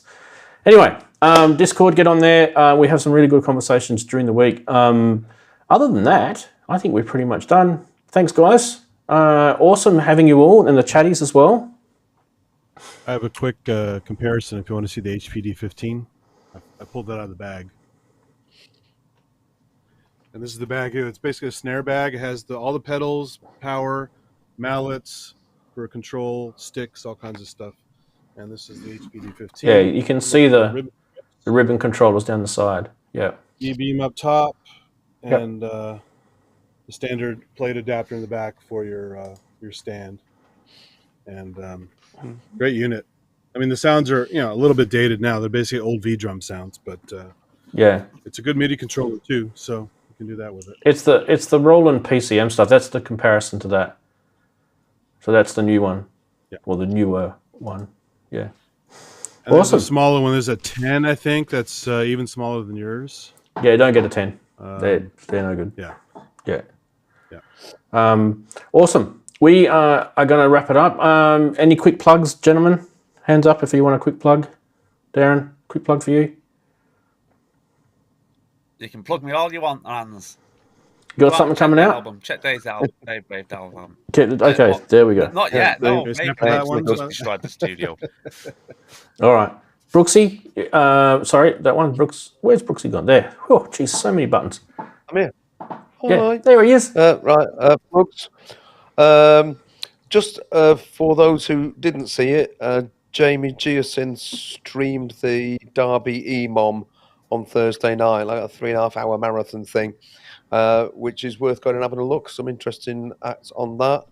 And on Friday next week, I will be in Blackpool for Jamie's own EMOM event, which he's putting on in Blackpool. I don't know whether he's going to stream it. He may do. That means, Ranz, that I may not make it back in time for next Saturday's stream because I'm staying over in Blackpool, and it depends what kind of state I'm in on Saturday morning as to when I set off to drive back to Sheffield. So just so you know, I may well make early on there. It's getting old, mate. It depends. As I'm booked into a hotel not a million miles from the venue, I might be able to. That's fine, Brooksy. We might see if we can use your spot for someone else, because there's a few people who have been trying to get on. So if you want to have a week off, that's completely fine. Yeah, no, absolutely fine. If you've got somebody who says they really want to come on, no, yeah, tell them to fuck off. Well, I don't. for you I don't guys, want to get rid of the. You don't want to get rid of the furniture because the furniture's comfortable. When we're not wanted, just say, Rant, just say, yeah, we know. Had enough of you. He's telling us the same stories again. I'm the one that's. I'm the one that needs to get the break. You guys don't do anything. Yeah, we don't know. So I'm not thinking.